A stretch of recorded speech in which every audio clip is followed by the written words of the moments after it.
ஆண்டவராகிய தேவனே, நீர் எங்களுக்கு வைத்திருக்கிற அந்த நியமத்தை கை கொள்ளும்படி நாங்கள் எல்லாம் உடைய சமூகத்தில் வந்து அமர உதவி செய்தீரே.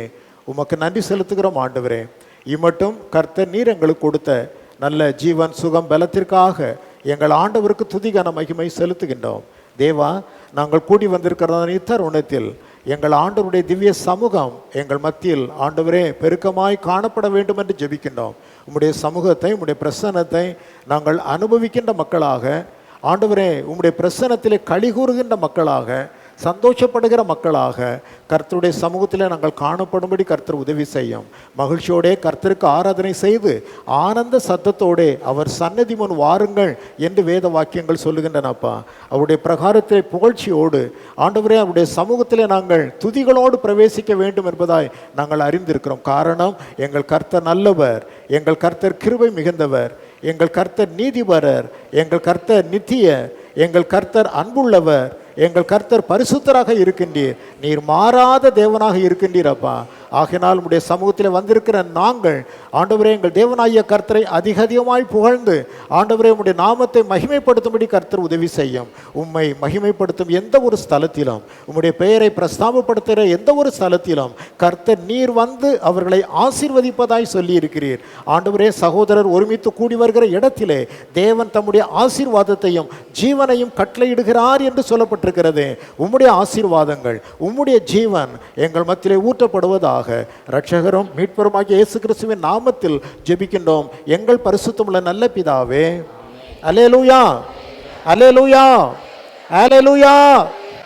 கர்த்தர் நல்லவர். ஆமென். 222வது பாடல், 222வது பாடல். வரவேணும் பரநாவியே, இறங்கும் சுடராய் மேவியே, மருளாம் பாவம் மருவிய எனக்கு தேவ ஆவியால் ஞான தீட்சை தர, பலமான எப்பாவமும் பாழாக்குமா நோய்களும் வலிய கொடும் ரோகமும் மாம்ச சிந்தையும் எங்களை விட்டு ஓட பலிபீடத்தில் என்னை பலியாக வைத்தேன். எலியாவின் ஜபத்துக்கு இறங்கிய வண்ணமே கர்த்தர் இறங்கி ஆசீர்வதியும் என்று சொல்லி ஆண்டவரின் சமூகத்தை நோக்கி நாம் பாடலாம். அல்லேலூயா. ஜீசஸ். நன்றி ஆண்டவரே, நன்றி அப்பா. ஸ்தோத்திரம், ஸ்தோத்திரம் தகப்பனே.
வரவேணும் பரநாவியே, இறங்கும் சுடராய் மேவியே, வரவேணும் பரநாவியே, இறங்கும் சுடராய் மேவியே, மருளாம் பாவம் மருவிய எனக்கு, மருளாம் பாவம் மருவிய எனக்கு தேவ ஆவியால் ஞானதி செய்தர, தேவ ஆவியால் ஞானதி செய்தர, வரவேணும் பரநாவியே, இறங்கும் சுடராய் மேவியே, வரவேணும் பரநாவியே, இறங்கும் சுடராய் மேவியே.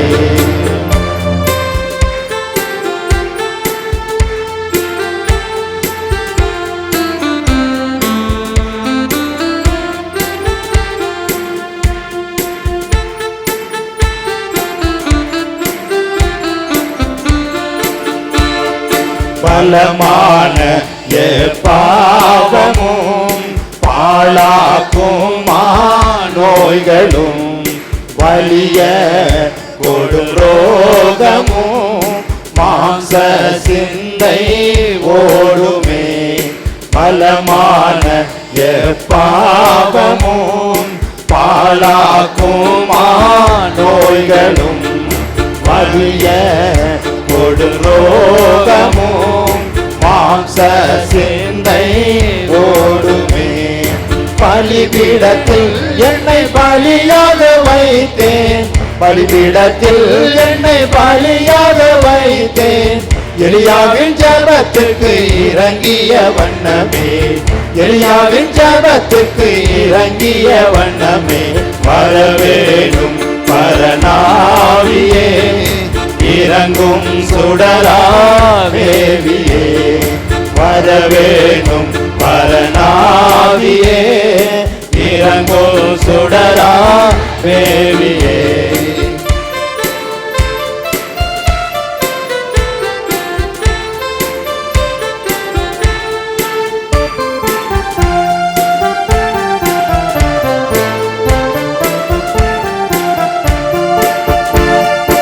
எந்தன் பாவம் யாவையும் எரிக்கும் வகை தேடியும் எங்கும் இந்த லோகத்தில் ஏத்தியுமே காண்கிறேன். எந்தன் பாவம் யாவையும் எரிக்கும் வகை தேடியும் எங்கும் இந்த லோகத்தில் ஏத்தியுமே காண்கிறேன். எந்த செயலால் யாதென்று முடியாது, எந்த செயலால் யாதென்று முடியாது. இன்றே பரலோக அக்கினி வர வேணும், இன்றே பரலோக அக்கினி வர வேணும். வர வேணும் பரநாமியே, இறங்கும் சுடராவேவியே. வரவேணும் பரநாவியே, இறங்கும் சுடராவேவியே.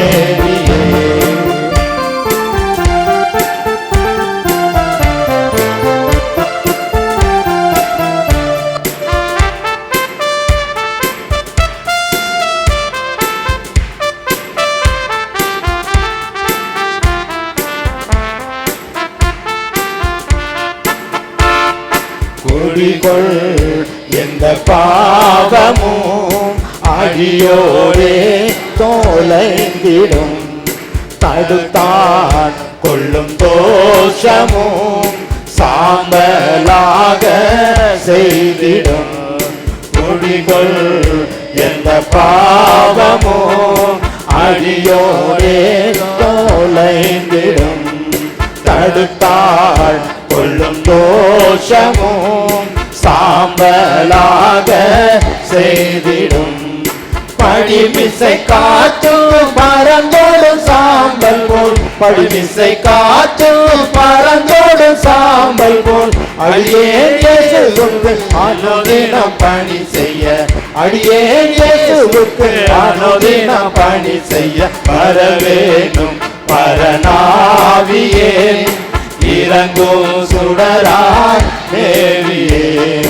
வரவேணும் பரநாவியே, இறங்கும் சுடராவேவியே.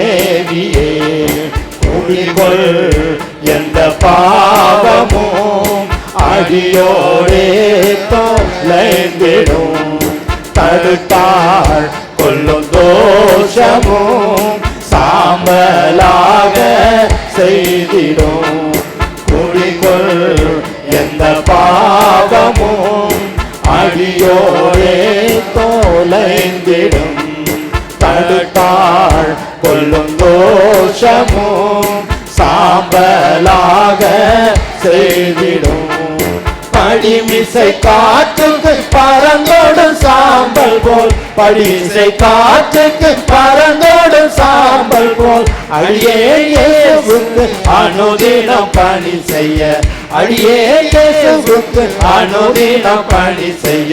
வரவேணும் பரநாவியே, இறங்கும் சுடராவேவியே.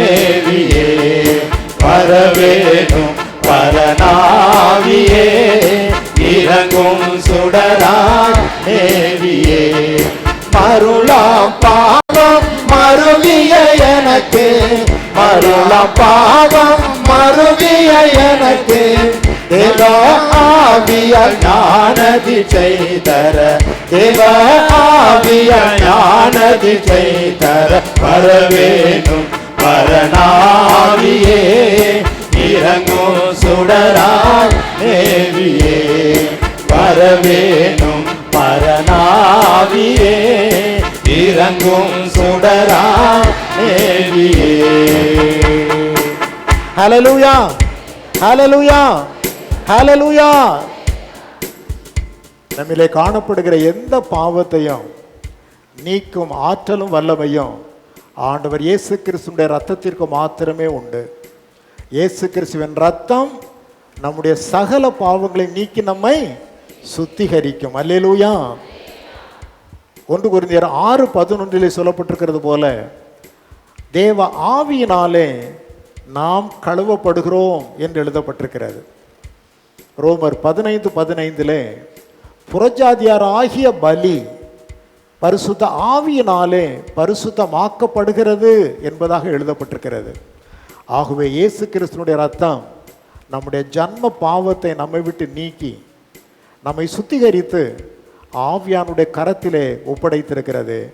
பரிசுத்த ஆவியானவரும் தமது ஆவியினாலே அனுதினமும் நம்மை சுத்திகரித்து வழி நடத்தி கொண்டே வருகின்றார். நாள் ஒன்று வரும், அன்றைக்கு கிறிஸ்துவானவர் வெளிப்படுவார்.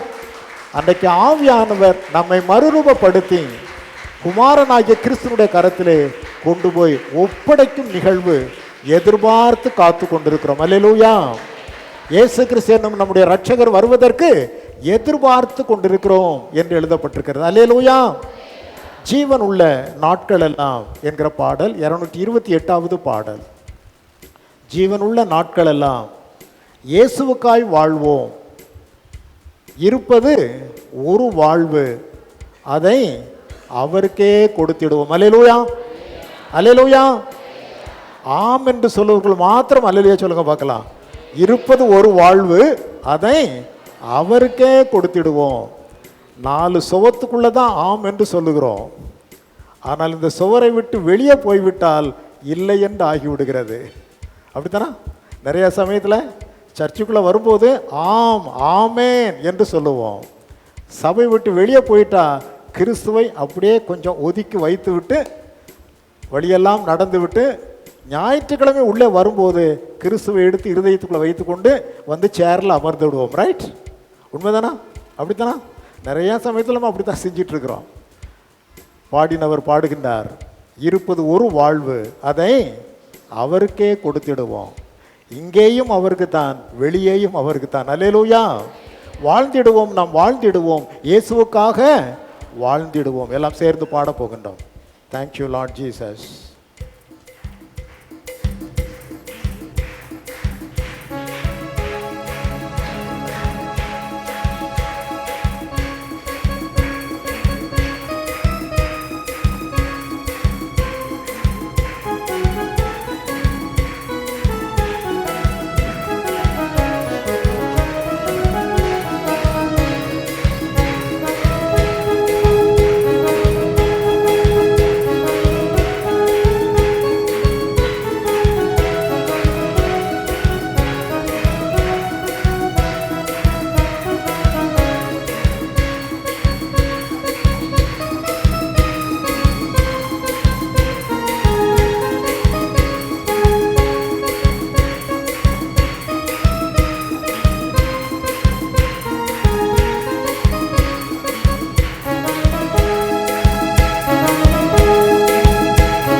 ஜீவனுள்ள நாட்களெல்லாம் இயேசுவுக்காய் வாழ்வோம். இருப்பதுவோ ஒரு வாழ்வு, அதை அவருக்கு கொடுத்திடுவோம். எஸ் ஆமென். ஜீவனுள்ள நாட்களெல்லாம் இயேசுவுக்காய் வாழ்வோம். இருப்பதுவோ ஒரு வாழ்வு, அதை அவருக்கு கொடுத்திடுவோம். வாழ்ந்திடுவோம், நாம் வாழ்ந்திடுவோம், இயேசுவுக்காக வாழ்ந்திடுவோம். வாழ்ந்திடுவோம், நாம் வாழ்ந்திடுவோம், இயேசுவுக்காக வாழ்ந்திடுவோம். ஜீவனுள்ள நாட்களெல்லாம் இயேசுவுக்காய் வாழ்வோம். இருப்பதுவோ ஒரு வாழ்வு, அதை அவருக்கு கொடுத்திடுவோம்.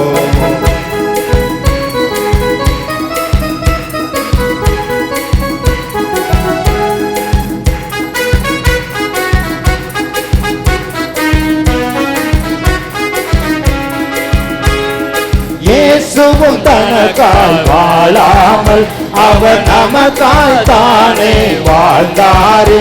எஸ், இயேசுவும் தனக்காய் வாழாமல் அவர் நமக்காய் தானே வாழ்ந்தாரே.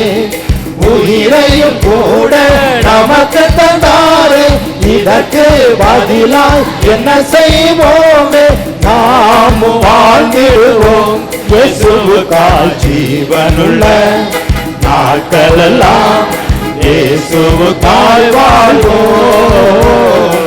இருப்பதுவோ ஒரு வாழ்வு, அதை அவருக்கு கொடுத்திடுவோம்.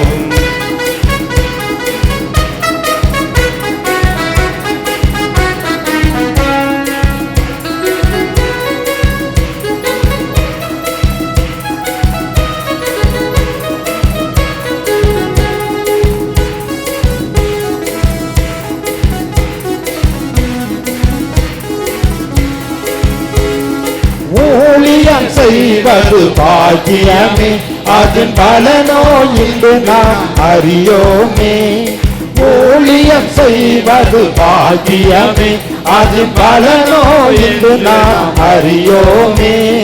கர்த்தர் ஒரு நாள் வந்திடுவாரு, அன்று இதன் பலம் கொண்டு வருவாரு. கண்டு மகிழ்ந்திடுவோம், சொல்லிடுவோம், ஜீவனுள்ள நாட்களெல்லாம் இயேசுவுக்காய் வாழ்வோம். இருப்பதுவோ ஒரு வாழ்வு, அதை அவருக்கு கொடுத்திடுவோம்.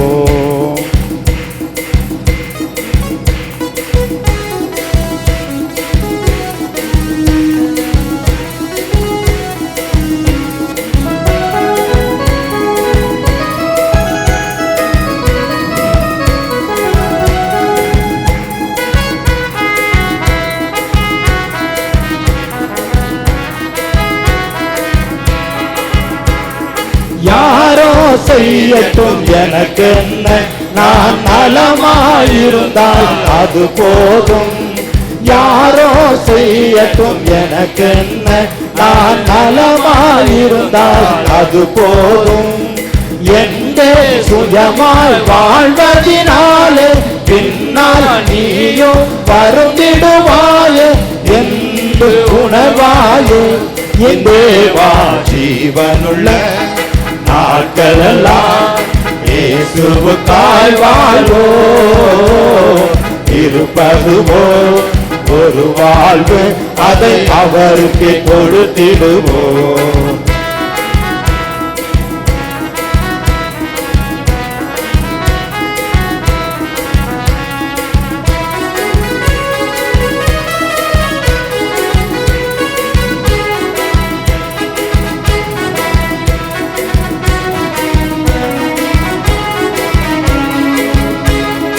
உலகத்தையே சொந்தமாக்கினாலும் அதனாலே லாபம் ஒன்றுமில்லையே. உலகத்தையே சொந்தமாக்கினாலும் அதனாலே லாபம் ஒன்றுமில்லையே. இயேசுவுக்காக எதை செய்தாயோ அதுவே உனக்கு உதவிடும் என்றும் ஓயாது உழைத்திடுவோம். இயேசுவுக்காக ஜீவனுள்ள நாட்களெல்லாம் இயேசுவுக்காய் வாழ்வோம்.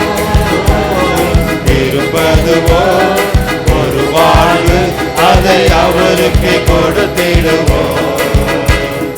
யாரோ செய்யட்டும் எனக்கென்ன, நான் நலமாயிருந்தால் அது போதும். யாரோ செய்யட்டும் எனக்கென்ன, நான் நலமாயிருந்தால் அது போதும். என்னே சுயமாய் வாழ்வதினாலே பின்னால் நீயும் வருந்திடுவாயே என்று உணர்வாயோ. இன்றே வா ஜீவனுள்ள நாட்களெல்லாம் இயேசுவுக்காய் வாழ்வோ. இருப்பதுவோ ஒரு வாழ்வு, அதை அவருக்கு கொடுத்திடுவோம்.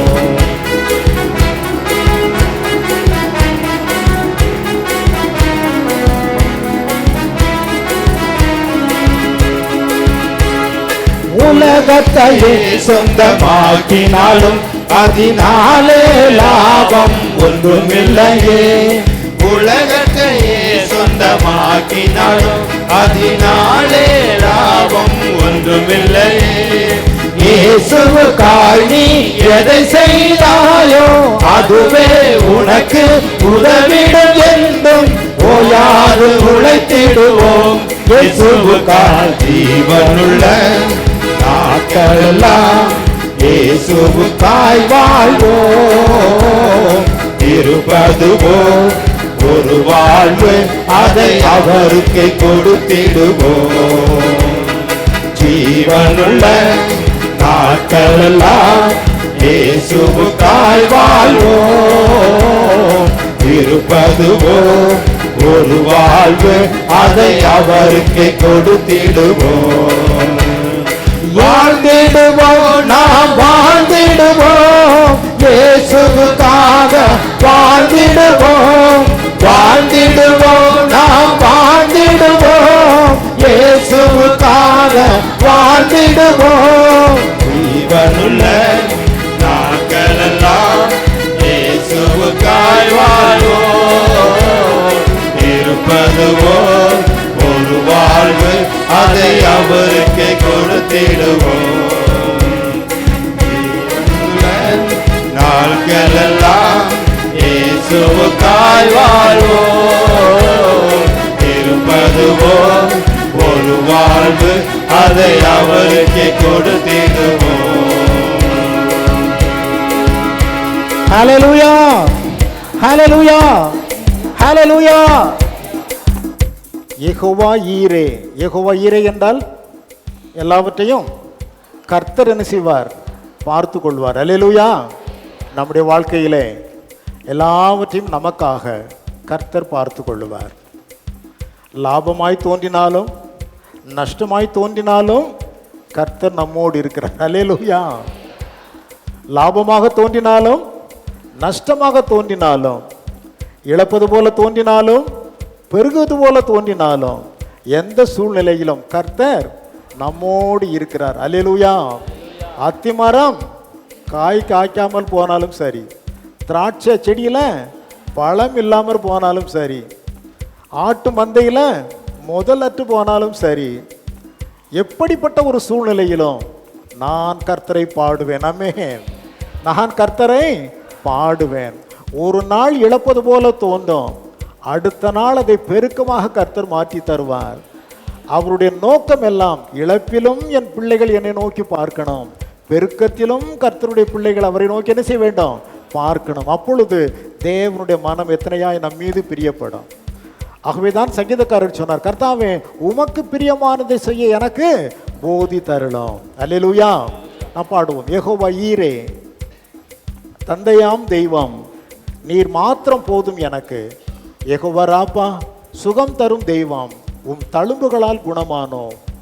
யெகோவா ஷம்மா, என் கூட இருப்பீர், என் தேவையெல்லாம் சந்திப்பீர். நீர் மாத்திரம் போதும். அல்லேலூயா. நீர் மாத்திரம் போதும். ஆமென். ஹல்லேலூயா. ஜீசஸ். நன்றி ஆண்டவரே, நன்றி அப்பா. ஸ்தோத்திரம், ஸ்தோத்திரம்.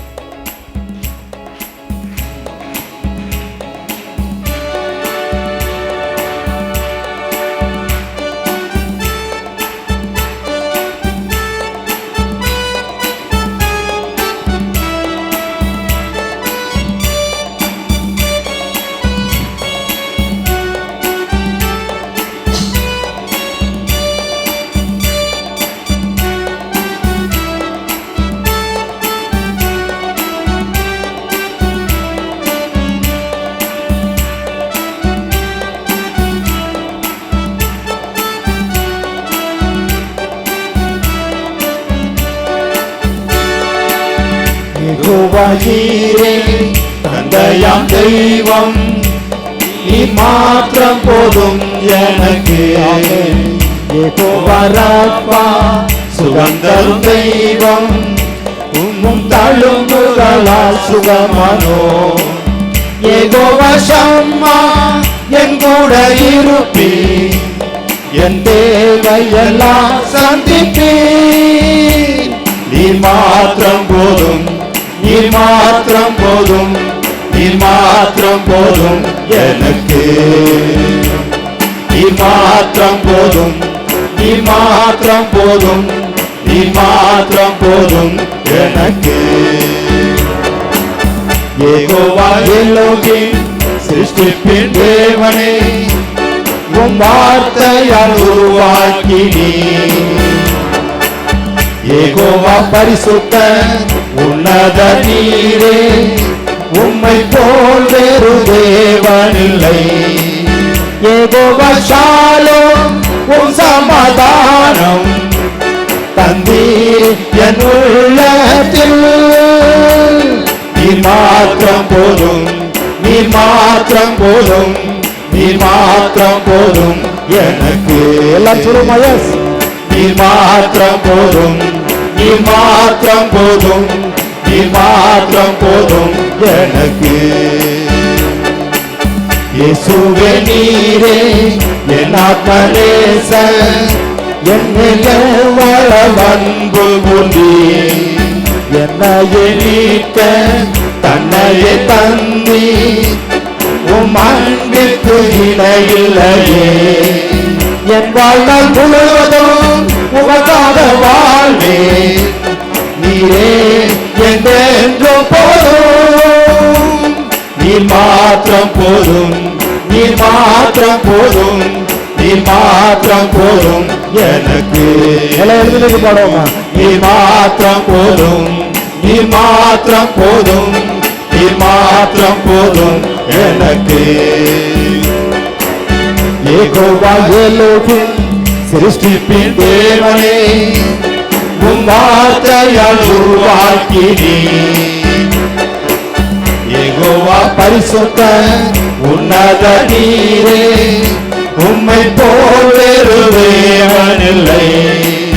யெகோவா ஷாலோம் உம் சமாதானம் தந்தீர் என் உள்ளத்தில். யெகோவா ஷாலோம் உம் சமாதானம் தந்தீர் என் உள்ளத்தில். நீ மாத்திரம் போதும் நீ மாத்திரம் போதும் நீ மாத்திரம் போதும் எனக்கு. நீ மாத்திரம் போதும் நீ மாத்திரம் போதும் நீ மாத்திரம் போதும் எனக்கு. இயேசுவே நீரே என் ஆத்மநேசன் என் மேல் எவ்வளவு அன்பு கூர்ந்தீ. என்னையே மீட்க தன்னையே தந்தீ உம் அன்பிற்கு இணையில்லையே. என் வாழ்நாள் முழுவதும் உமக்காக வாழ்வே. நீயே என்றென்றும் போதும் என் வாழ்நாள் முழுவதும் உமக்காக வாழ்வே.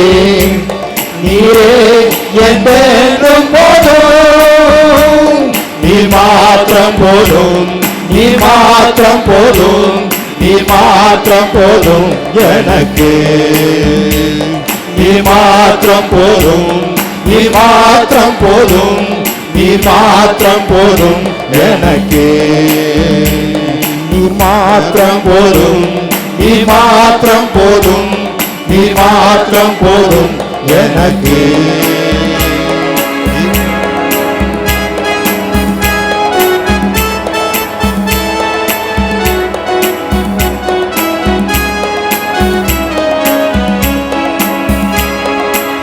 இயேசுவே என் ஆண்டவர் கர்த்தரும் நீரே. இயேசுவே என் ஆண்டவர் கர்த்தரும் நீரே. என்னை தேடி வந்தவர் மீட்டுக் கொண்டவர் உமக்கே ஆராதனை. எல்லா கரங்களும் உயர்த்தி சொல்லுவோம். என்னை மீட்டு கொண்டவர் மீது வந்தவர் உமக்கே ஆராதனை. ஆராதனை ஆராதனை ஆராதனை உமக்கே யேசுவே. ஆராதனை ஆராதனை ஆராதனை உமக்கே. பாவங்களை மன்னித்து சாபங்களை நீக்கி புதிய வாழ்வனுக்கு இருந்தவரே. பாவங்களை மன்னித்து சாபங்களை நீக்கி புதிய வாழ்வனுக்கு இருந்தவரே. கிருபையால் தந்த ரட்சிப்பில் நிலைத்து அனுதினம் துதித்திடுவே. கிருபையால் தந்த ரட்சிப்பில் நிலைத்து அனுதினம் துதித்திடுவே. ஆராதனை ஆராதனை ஆராதனை உமக்கே. ஆமென். ஆராதனை ஆராதனை ஆராதனை உமக்கே. புதிய நாட்களை எனக்கு நீ தந்து புது புது நன்மைகளால் நிறைப்பவரே. புதிய நாட்களை எனக்கு நீ தந்து புது புது நன்மைகளால் நிறைப்பவரே. ஆயுள்ள மட்டும் உம்மையே நான் சேவித்து ஆராதித்து மகிழ்ந்திடுவேன். ஆமென். எஸ். ஆயுள்ள மட்டும் உம்மையே நான் சேவித்து ஆராதித்து மகிழ்ந்திடுவேன். ஆராதனை ஆராதனை ஆராதனை உமக்கே. ஆராதனை ஆராதனை ஆராதனை உமக்கே.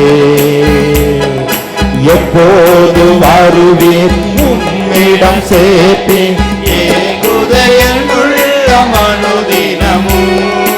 எப்போது வருவீர் உம்மிடம் சேர்ப்பீர் ஏங்குதையுள்ள மனுதினமும். தூய ஆவியால் தினம் என்னை நிரப்பி உம் அன்பில் இலக்கச் செய்வீர். தூய ஆவியால் தினம் என்னை நிரப்பி உம் அன்பில் இலக்கச் செய்வீர். இயேசுவே என் ஆண்டவர் கர்த்தரும் நீரே. இயேசுவே என் ஆண்டவர் கர்த்தரும் நீரே. என்னை தேடி வந்தவர் மீட்டு கொண்டவர் உமக்கே ஆராதனை. என்னை தேடி வந்தவர் மீட்டு கொண்டவர் உமக்கே ஆராதனை. எல்லா கரங்களும் வெட்டி சொல்லுவோம். ஆராதனை ஆராதனை ஆராதனை உமக்கு. ஹல்லேலூயா. எஸ். ஆராதனை ஆராதனை ஆராதனை உமக்கு. ஹல்லேலூயா. ஆராதனை ஆராதனை ஆராதனை உமக்கே. ஆராதனை ஆராதனை ஆராதனை உமக்கே. ஆராதனை உமக்கே. ஆராதனை உமக்கே.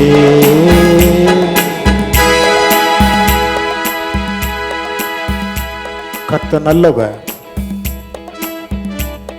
அவருடைய கிருபை என்னும் உள்ளது. அவருடைய இரக்கங்கள் மாறாதது,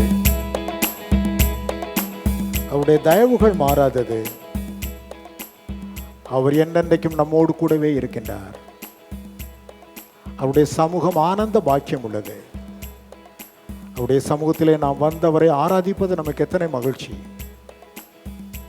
தொடர்ந்து தேவ சமூகம் நம்மை வழி நடத்தும்படியாக நம்மை பூரணமாய் கர்த்தருடைய கரத்திலே நாம் ஒப்படைத்து நிற்போம். அவரே நமக்கு துணையும் கேடகமாய் இருக்கின்றார்.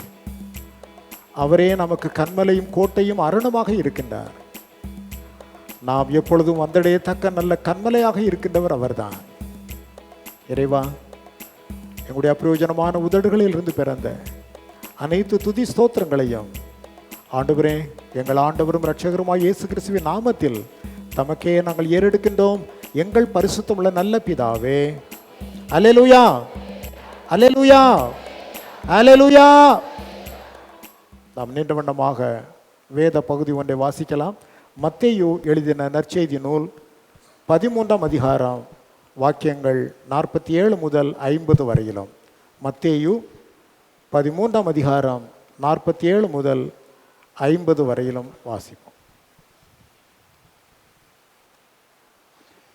Thank you, Lord Jesus.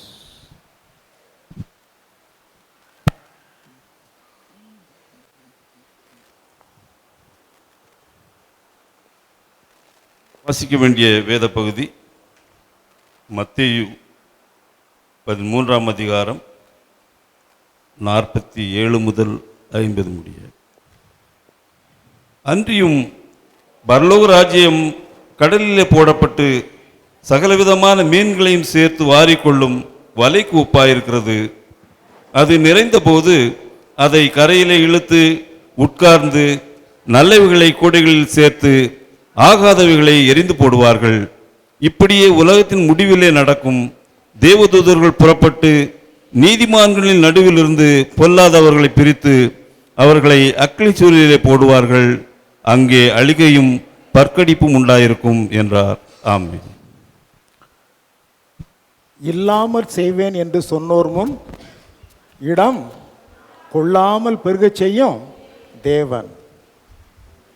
சீர்படுத்துவார், ஸ்திரப்படுத்துவார், பலப்படுத்துவார், நிலைப்படுத்துவார். அல்லேலூயா. புதிய வருஷத்து அன்றைக்கு நாம் இந்த வார்த்தைகளை தான் தியானித்தோம். அப்படித்தானா? என்ன வசனங்கள்? சீர்படுத்துவார், ஸ்திரப்படுத்துவார், பலப்படுத்துவார், நிலைப்படுத்துவார். அல்லேலூயா. நாம் எல்லாம் சேர்ந்து அந்த பாடலை பாடுகின்ற பொழுது காணிக்கை செலுத்த விரும்புகிற மக்கள் உங்களுடைய காணிக்கைகளை செலுத்தலாம். இல்லாமல் செய்வேன் என்று சொன்னோர் முன் இடம் கொள்ளாமல் பெருகச் செய்யும் தேவன் என்கிற பாடல்.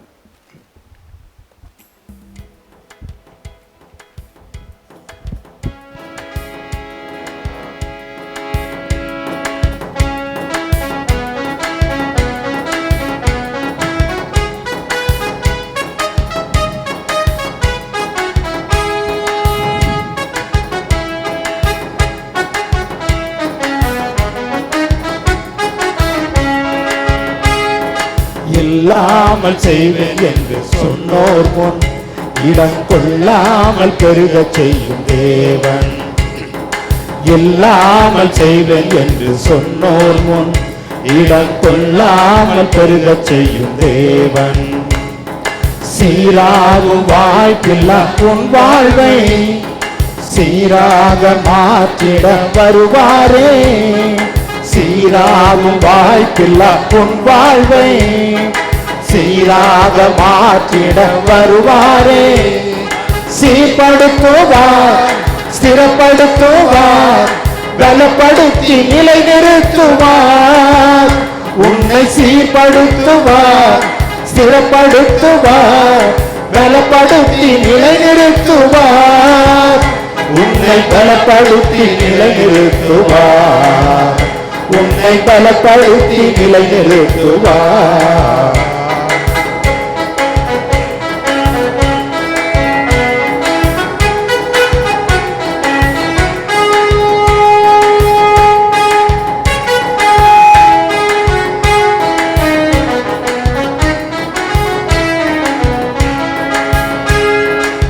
கொஞ்ச காலம் கண்ட பாடுகள் எல்லாமே பனி போல உந்தன் முன் உருகி போகும்.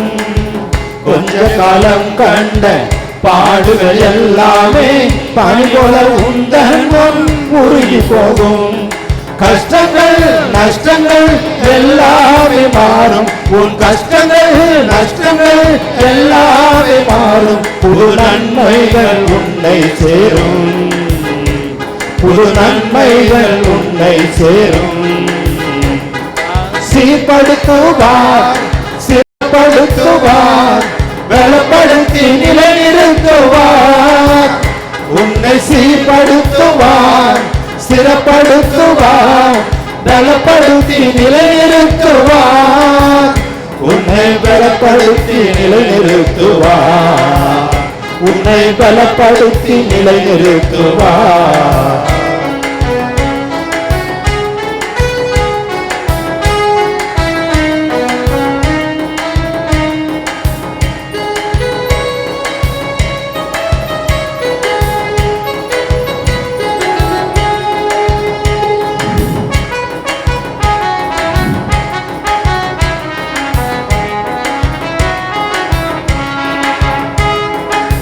மேன்மையை தடுத்து நின்ற கூட்டங்கள் எல்லாமே தேவனும் கூட என்று வணங்கி நிற்கும். மேன்மையை தடுக்க நின்ற கூட்டங்கள் எல்லாமே தேவனும் கூட என்று வணங்கி நிற்கும். உன்னை பகைத்தவர் தந்திட்ட காயங்கள் மாறும், உன்னை பகைத்தவர் தந்திட்ட காயங்கள் மாறும். உன் மேன்மை உன் கையில் சேரும், உன் மேன்மை உன் கையில் சேரும். உன்னை சீர்படுத்துவார், ஸ்திரப்படுத்துவார், பலப்படுத்தி நிலைநிறுத்துவார். உன்னை சீர்படுத்துவார், ஸ்திரப்படுத்துவார், பலப்படுத்தி நிலைநிறுத்துவார். உன்னை பலப்படுத்தி நிலைநிறுத்துவார், உன்னை பலப்படுத்தி நிலைநிறுத்துவார். இல்லாமல் செய்வேன் என்று சொன்னோர் முன் இடம் கொள்ளாமல் பெருகச் செய்யும் தேவன். இல்லாமல் செய்வேன் என்று சொன்னோர் முன் இடம் கொள்ளாமல் பெருகச் செய்யும் தேவன். சீராக வாய்ப்பில்லா உன் வாழ்வை சீராக மாற்றிட வருவாரே. சீராகும் வாய்ப்பில்லா உன் வாழ்வை சீராக மாற்றிட வருவாரே. சீர்படுத்துவார், ஸ்திரப்படுத்துவார், பலப்படுத்தி நிலைநிறுத்துவார். உன்னை சீர்படுத்துவார், ஸ்திரப்படுத்துவார், பலப்படுத்தி நிலைநிறுத்துவார். உன்னை பலப்படுத்தி நிலைநிறுத்துவார், உன்னை பலப்படுத்தி நிலைநிறுத்துவார். உன்னை பலப்படுத்தி நிலைநிறுத்துவார், உன்னை பலப்படுத்தி நிலைநிறுத்துவார். ஹல்லேலூயா, ஹல்லேலூயா. நாம் எல்லாம் கர்த்தருடைய ஜெபத்தை நாம் பாடலாம். கர்த்தருடைய ஜெபத்தை நாம் எல்லாம் சேர்ந்து பாடுவோம்.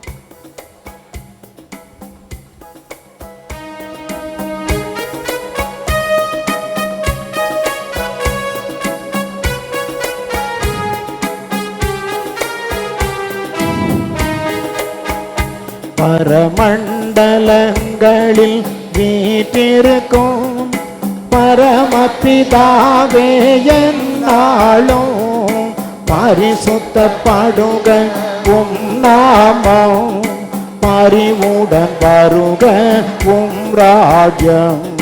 பரலோகத்தில் உமது சித்தம் பண்புடன் செய்யப்படுவது போல் தரைமிசை உமது சித்தமுமே தவறாமல் செய்யப்படுக சதா. அன்புள்ள எம்மாகாரம் அன்புடன் எங்களுக்கு தருளும்.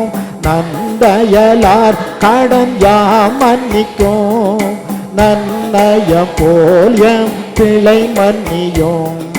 தேவே சோதனைக்கெம்மை விலக்கி தீமையினின்றம்மை ரட்சியுமே. மேவோம் ராஜ்யம் வல்லமை மகிமை மிகவும் உமதென்றுமே. ஆமென்.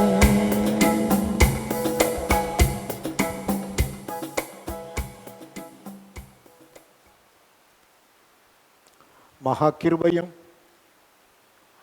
அன்பும் இரக்கமும் நிறைந்த எங்கள் அன்பின் தகப்பனே, இந்த நல்ல அருமையான இந்த காலை நேரத்தில் நம்முடைய பிள்ளைகளாக உம்முடைய சமூகத்தில் நாங்கள் விதம் கூடி வந்து எங்கள் ஆண்டவரும் கர்த்தருமாகிய இயேசு கிறிஸ்துவினுடைய நாமத்திலே உமக்கு நாங்கள் துதி ஸ்தோத்திரங்களை ஏறெடுக்கவும் ஆராதனைகளை ஏறெடுக்கவும் ஆண்டவர் எங்களுக்கு பாராட்டின தயவுகளுக்காக உமக்கு நன்றி செலுத்துகிறோம். கர்த்தரை துதிக்கிற போது கிருபைகள் பெருகும் என்று சொல்லப்பட்டிருக்கிறது. அநேகருடைய ஸ்தோத்திரங்களினாலே கிருபை பெருகும். நாங்கள் துதிக்கிற துதியினாலே எங்களுக்கு கிருபை பெருகும். ஆண்டவரே, இந்த நாளிலும் உம்மை ஆராதிக்கும் பிள்ளைகளாக உம்முடைய சமூகத்தில் வந்து நிற்கும் இந்த மாபெரும் சிலாக்கியத்தை தந்ததற்காக மீண்டும் உமக்கு நன்றி செலுத்துகின்றோம். நாங்கள் ஒருமித்து கூடி வந்திருக்கும் இத்தருணத்தில் எங்களுடைய இந்திய தேசத்திற்காக ஆண்டவரே, எங்களுடைய தேசத்தின் நன்மைக்காக, தேசத்திலே கர்த்தர் எழுப்பியிருக்கும் ஊழியர்களுக்காக அனைவருக்காக உடைய சமூகத்தை நோக்கி ஜெபிக்கின்றோம். ஆண்டவராகிய தேவன் இந்த தேசத்திற்கு ஒரு மாபெரும் எழுப்புதலை கொண்டு வரவும், அதன் மூலமாக ஒன்றான மெய் தேவனாகி உம்மையும் நீர் அனுப்பினவராகி இயேசு கிறிஸ்துவையும் அறிகிற நித்திய ஜீவனை என் தேசத்து மக்கள் பெற்றுக்கொள்ளவும் நாங்கள் உம்முடைய சமூகத்தை நோக்கி ஜெபிக்கின்றோம். தேசத்திலே கோடிக்கணக்கான மக்கள் உண்டு ஆண்டவரே. அத்தனை பேரும் நரகத்தில் செல்வது உமக்கு சித்தமில்லை. எல்லா மனுஷரும் ரட்சிக்கப்படவும் சத்தியத்தை அறிகிற அறிவை அடைவதுமே உமக்கு சித்தமாக இருக்கிறது. என்றாலும் ஆண்டவரே, எல்லா மக்களும் தம்முடைய சத்தத்தை கேட்கிறதில்லை. இருப்பினும் தேவனுடைய சத்தத்தை கேட்க வேண்டும் என்று இருக்கிற மக்களுக்கு உம்முடைய வார்த்தைகள் சென்றடையாமல் போகக்கூடாது. ஆகினால் எல்லா மக்களுக்கும் தேவ சித்தம் அறிவிக்கப்பட, உம்முடைய கிருபை ஆண்டவரே எடுத்து சொல்லப்பட தேசத்திலே நீர் கிருபை பாராட்ட வேண்டும் என்று ஜெபிக்கின்றோம். எங்களுடைய திருச்சபைகளுக்காக, எங்கள் மக்களுக்காக உமக்கு நன்றி செலுத்துகின்றோம். சங்கரங்கோயில் வட்டார ஊழியர் ஐக்கியம், செஃபி பேராயம், இதில் இணைந்திருக்கும் எல்லா மக்களுக்காகவும் ஆண்டவரே, பாஸ்டர்களுக்காகவும் ஊழியர்களுக்காகவும் ஊழியங்களுக்காகவும் உமக்கு நன்றி செலுத்துகின்றோம். தொடர்ந்து கர்த்தருடைய பிள்ளைகளை கர்த்தர் ஆசீர்வதித்து வழி நடத்தும். எங்களுடைய திருச்சபைகளையும் உடைய கருத்தில் வைத்து ஜெபிக்கின்றோம். நல்லான் செட்டிப்பட்டியிலே, கழுகுமலையிலே, வீரநாபுரம், திருவேங்கடம், இன்னும் ரெங்கசமுத்திரம், குவளைக்கண்ணி, ராமலிங்கபுரம் இந்த பகுதிகளில் ஆண்டவர் நீர் கொடுத்திருக்கிற எங்கள் மக்களை எல்லாம் உடைய கரத்தில் வைத்து ஒரு விசை கூட உம்மை ஸ்தோத்தரிக்கிறோம். ஆண்டவரே, என் ஜனத்தினுடைய எல்லா குறைச்சல்களையெல்லாம் கர்த்தர் நீர் மாற்றி நிறைவாக்கி ஐஸ்வர்ய சமரனாகிய நீர் ஆண்டவரே உடைய பிள்ளைகளுக்கு வேண்டிய எல்லா சுபிட்சங்களையும் கட்டளையிட வேண்டும் என்று ஜெபிக்கின்றோம். தொடர்ந்து நீர் ஆசீர்வதியும் காத்துக்கொள்ளும். சபையில் இருக்கிறதான குழந்தைகளுக்காக ஜெபிக்கின்றோம், முதியவர்களுக்காக ஜெபிக்கின்றோம். கர்த்தருடைய பாதுகாவலும் பராமரிப்பும் உடன் இருக்கட்டும். படிக்கின்ற பிள்ளைகளுக்கு ஞானம் வேண்டும். வேலை வாய்ப்புகளுக்காய் காத்திருக்கிற பிள்ளைகளுக்கு அதற்கான கிருபைகள் வேண்டும். திருமண காரியங்கள் மற்ற எல்லா நல்ல விசேஷங்களுக்காய் காத்திருக்கிற மக்கள் யாவருக்கும் அதற்குரிய காரியங்களை கர்த்தர் நீர் கொடுத்து உம்முடைய ஜனத்தை நீர் ஆசீர்வதிக்க வேண்டாம். ஆண்டவராகிய தேவனுடைய சமூகத்தில் நாங்கள் ஏறெடுக்கிற எல்லா விண்ணப்பங்களையும் ஆண்டவர் துதியின் சத்தத்தையும் கேட்டு உம்முடைய மக்களுக்கு வேண்டிய எல்லா விதமான நன்மைகளையும் அருளி செய்ய இரட்சகரும் மீட்பருமாகிய இயேசு கிறிஸ்துவின் நாமத்தில் ஜெபிக்கின்றோம் எங்கள் பரிசுத்தமுள்ள நல்ல பிதாவே. அல்லேலூயா, அல்லேலூயா, ஹல்லேலூயா. அமர்ந்து கொள்வோம்.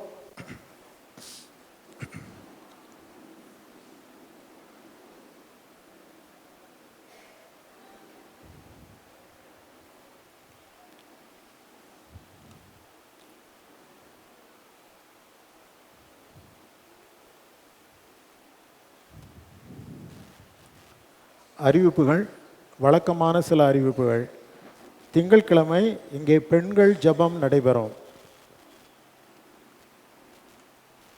செவ்வாய்க்கிழமை வெளியே ஒரு கூட்டத்திற்கு செல்ல இருப்பதாலும் இங்கே கோழைக்கண்ணியில் ஒரு ஜெப கூட்டம் நடைபெற இருப்பதாலும் செவ்வாய்க்கிழமை நடைபெறுகிற ஆண்கள் ஜெபம் நடைபெறாது. திங்கட்கிழமை வழக்கம் போல பெண்கள் ஜெபிப்பார்கள். ராமலிங்கபுரத்தில் தம்பி தேவராஜ் தங்கம் அவர்கள் வீட்டில் ஜெபக்கூட்டம் நடைபெறும்.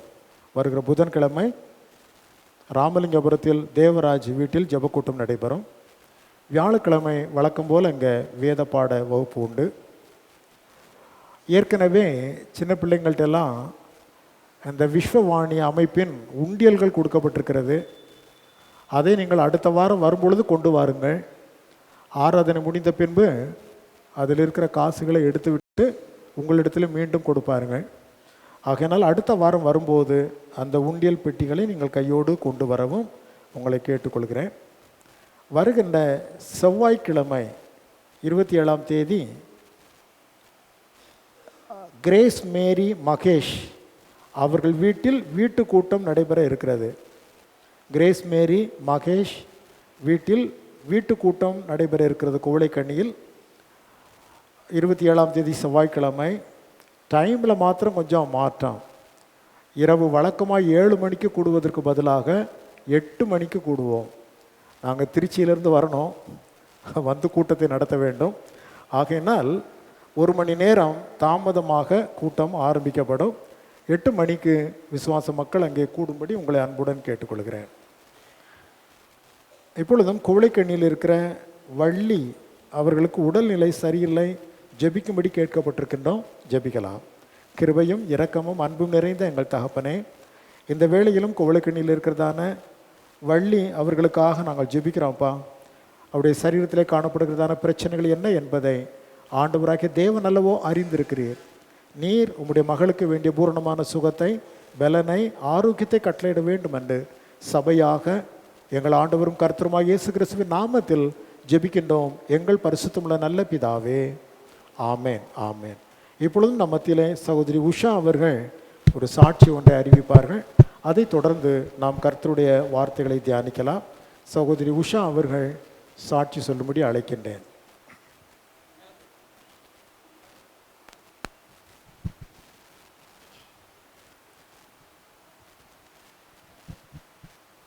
கர்த்தருடைய பரிசுத்த நாமத்திற்கு மகிமை உண்டாவதாக. கடந்த டிசம்பர் 22ஆம் தேதி என்னுடைய சின்ன பாப்பா ஜூடித் குயின்ஸ்லிக்கு ஃபீவராக இருந்தது. அந்த ஃபீவர் கண்டினியூஸாக இருந்துகிட்டே இருந்தது. செக் பண்ணப்போ எந்த ஒரு ஃபீவரும் இல்லை அதில். அதுக்கப்புறம் பார்த்திங்கன்னா கிறிஸ்மஸ் முடிஞ்சு மறுபடியும் ரொம்பவே ஃபீவர் விடாததுனால செக் பண்ணோம். அப்போ பாப்பாவுக்கு டெங்கு இருக்கிறதா சொன்னாங்க. அப்புறம் நாங்கள் ஹாஸ்பிட்டலைஸ் பண்ணிவிட்டு அந்த வெள்ளை அணுக்கள் ரொம்ப குறைஞ்சிட்டே வந்தது. 3,20,000 ஒரு 2-3 நாளில் பார்த்தீங்கன்னா 58,000 வரைக்கும் வந்துருச்சு. பாப்பா நல்லா இருக்கிறா, ஆனால் கூட அந்த அணுக்கள் அப்படி குறைஞ்சிட்டே வந்தால் அது ரொம்ப டேஞ்சர் அப்படின்னு சொல்லிட்டு எனக்கு அந்த இடத்துலையும் கூட சகோதரி ஷீலா எனக்கு ரொம்பவே ஹெல்ப் பண்ணாங்க ஹாஸ்பிட்டலைஸ் பண்ணுறப்போ. இதெல்லாம் தாண்டி அந்த அணுக்கள் கூடணும் அப்படிங்கிறதுக்காக அந்த இடத்துல இப்போ நான் வேகமாக சொல்கிறேன், ஆனால் அந்த இடத்துல ரொம்ப பயமாயிட்டு, ஐயோ இப்படி ஆகுதே அப்படின்னு சொல்லிட்டு அந்த பதட்டம் அதிகமாயிடுச்சு. அப்புறம் அன்று ஒரு நாள் இரவு நானும் என்னுடைய கணவர் பாப்பா 3 பேருமே சேர்ந்து நாங்கள் ஜெபித்தோம். அப்படி ஜெபிக்கும் பொழுது மறுநாள் காலையில் பார்த்தீங்கன்னா சடனாக 1 லட்சம் இன்க்ரீஸ் ஆயிடுச்சு. தேவன் அவ்வளோ ஒரு கிருபையாக செய்தார். அப்படி நான் ஜெபிக்கும் போது நான் ஆண்டவரே, நான் பாப்பாவுக்கு நல்லா ஆகிட்டா நான் ஆண்டவருடைய சபையில் ஒரு சாட்சியாக நிற்பேன், நான் சாட்சி சொல்லுவேன், நான் ப்ரேயர் பண்ணிட்டேன். ஆனால் நான் இப்போ வரைக்கும் சொல்லலை. கிட்டத்தட்ட 1 மந்த் ஆயிடுச்சு. தயக்கமாக இருந்தது. நான் இப்படி சொல்லாமலே இருந்தேன். இந்த வாரம் எப்படி வந்தேன் அப்படின்னா, கடந்த வியாழக்கிழமை பாஸ்டரையா பைபிள் கிளாஸ் எடுக்கிறாங்க. அப்போ நான் வந்தப்போ அண்ணாள் அம்மாவை குறித்து பேசினாங்க. அண்ணாள் அம்மா எவ்வளோ ஒரு பக்தியாக விசுவாசமாக இருந்தாங்க அப்படின்றத விட ஒரு பாயிண்ட் என்னை ரொம்ப ஆழமாக தாக்குச்சு. அவங்க செய்த பொருத்தனையில் அவங்க உண்மையாக இருந்தாங்க.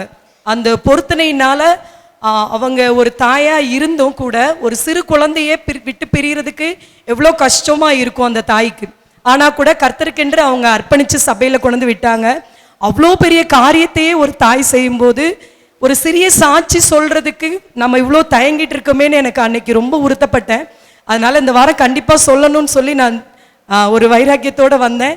கர்த்தர் இந்த பெரிய சாட்சியாய் தேவன் அந்த இடத்துல நல்ல சுகத்தை கொடுத்து பலனை கொடுத்து சிறிதாயினும் பெரிதாயினும் கர்த்தர் பெரிய அற்புதங்களை செய்து எங்களோடு கூட இருக்கிறபடினாலே தேவாதி தேவனுக்கு நன்றி சொல்லுகிறேன். நன்றி.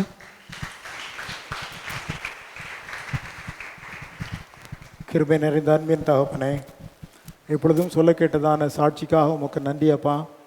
அந்த பிள்ளை ஜூடித்திற்கு தொடர்ந்து நீ நல்ல சுகத்தையும் பலனையும் ஆரோக்கியத்தையும் தந்து இந்த பிளேட்லெட் எல்லாம் வேண்டிய அளவிற்கு எண்ணிக்கைகள் ஆண்டவரை காணப்பட இன்னும் அதிகமாய் பிள்ளைக்கு நல்ல சுகபலன் ஆரோக்கியம் ஏற்பட உம்முடைய சமூகத்தை நோக்கி ஜெபிக்கின்றோம். ஆண்டவர் குடும்பத்தின் பிள்ளைகள் யாவரையும் ஆசீர்வதிப்பீராக. இரட்சகர் இயேசு கிறிஸ்துவின் நாமத்தில் ஜெபிக்கின்றோம் எங்கள் பரிசுத்தமுள்ள நல்ல பிதாவே. ஆமேன், ஆமேன். ஹல்லேலூயா, ஹல்லேலூயா. இன்றைக்கும் நாம் கர்த்தருடைய வார்த்தைகளுக்கு நேராக சற்று நேரம் நம்முடைய சிந்தைகளை திருப்பலாம். மத்தேயு 13ஆம் அதிகாரத்திலே வாக்கியங்கள் 47 முதல் 50 வரையிலும் நாம் வாசித்தோம். நல்ல அருமையான ஒரு வேத பகுதி அது. ஆண்டவர் இந்த உலகத்திலே வரும் பொழுது அவர் தமது வாயை ஓமைகளினாலே திறப்பார் என்று முன்பதாகவே அறிவிக்கப்பட்டது. அதுபோல் நம்முடைய ஆண்டவருடைய ஊழியத்தின் நாட்களிலே அவர் ஏராளமான ஓமைகளை சொல்லி அதன் மூலமாகவே சத்தியத்தை வெளிப்படுத்தினதை நம்மால் பார்க்க முடிகிறது. ஏராளமான ஓமைகளை ஆண்டவர் உரைத்தார். குறிப்பாக சொல்ல வேண்டுமையானால் இந்த மத்தேயு 13ஆம் அதிகாரத்தில் முழுவதும் ஓமைகள் தான் பார்த்து கொள்ளுங்கள். ஏராளமான ஓமைகள் அந்த ஒரே அதிகாரத்திலே கர்த்தர் சொன்னார். முதலாவது விதைக்கிறவனுடைய ஓமையை குறித்து சொன்னார். அடுத்து விதை விதைத்தலும் களை எவ்விதமாய் விதைக்கப்பட்டது என்பதை குறித்துதான ஒரு ஓமையை ஆண்டவராகிய தேவன் அங்கே உரைத்தார். அது மாத்திரமல்ல, கடுகு என்கிறதான ஒரு ஓமையை கர்த்தர் உரைத்தார். அப்புறம் புளித்த மாவு, ஒவ்வொன்றும் ஒவ்வொரு விதமான தாற்பயத்தை விளக்கி காண்பிக்கிறது. அவைகளெல்லாம் சிந்திக்க நமக்கு சமயமில்லை. புளித்த மாவை குறித்ததான ஒரு ஓமையை ஆண்டவராகிய தேவன் அங்கே உரைத்ததை பார்க்கின்றோம். அடுத்து நீங்கள் பார்த்தால் நிலத்திலே புதைக்கப்பட்டிருந்த ஒரு பொக்கிஷம், அதை குறித்த ஒரு ஓமையை சொன்னார். அதன் பின்பு நல்ல முத்துக்கள், அதை தேடி திரிந்த வியாபாரி ஒரு விலை உயர்ந்த முத்தை கண்டுபிடித்து அதை கொள்வது குறித்ததான ஒரு ஊமையை அவர் எடுத்துரைத்தார். அதற்கு பின்பு இங்கே பார்க்கிற பொழுது மற்றொரு ஊமை, அதைத்தான் நான் வாசித்தோம். பரலோக ராஜ்யம் கடலிலே போடப்பட்டு சகல விதமான மீன்களையும் சேர்த்து வாரிக்கொள்ளும் வலைக்கு ஒப்பாய் இருக்கிறது. அது நிறைந்த போது அதை கரையில் இழுத்து உட்கார்ந்து நல்லவைகளை கூடைகளில் சேர்த்து ஆகாதவைகளை எரிந்து போடுவார்கள். இப்படியே உலகத்தின் முடிவிலே நடக்கும். தேவதூதர்கள் புறப்பட்டு நீதிமான்களின் நடுவிலிருந்து பொல்லாதவர்களை பிரித்து அவர்களை அக்கினி சூளையிலே போடுவார்கள். அங்கே அழுகையும் பற்கடிப்பும் உண்டாயிருக்கும் என்றார். ஸோ இன்றைக்கு நாம் தியானிக்கின்ற இந்த கருத்தியல், இந்த சத்தியம் என்னவென்றால் மீன்கள் என்பது தான். என்ன பேர்? மீன்கள், ஃபிஷ். மீன்கள் என்கிறதான அந்த வார்த்தை குறித்து நாம் சிந்திக்க இருக்கின்றோம். இந்த மீன்களை இந்த பகுதியிலே ஆண்டவர் 2 விதமாக பிரிக்கின்றார். ஒன்று நல்ல மீன்கள், ஒன்று என்னது? நல்ல மீன்கள். இன்னொரு மீன் ஆகாத மீன்கள். நல்ல மீன்கள் என்றும் ஆகாத மீன்கள் என்றும் ஆண்டவர் 2 விதமாக வலையிலே விழுகிற மீன்களை அவர் பிரித்து காண்பிக்கின்றார். வலையில ஏராளமான மீன்கள் விழுகிறது. அதில் நல்ல மீன்களும் இருக்கிறது, ஆகாதவைகளும் இருக்கிறது. ஆகவே 2 விதமான மீன்களை குறித்து அங்கே சொல்லப்பட்டிருக்கிறது.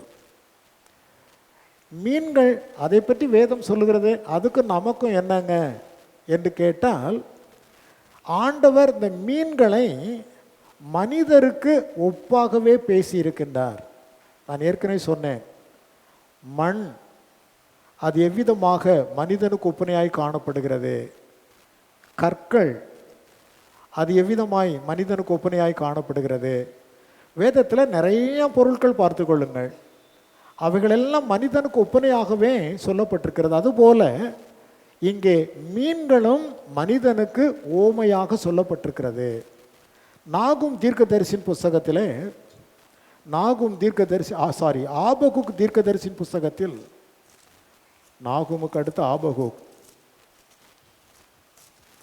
நாகுமுக்கு அடுத்த ஆபகுக் புஸ்தகத்திலே 1ஆம் அதிகாரம் 14வது 15வது வசனத்தை வாசிக்கிறேன் பாருங்கள்.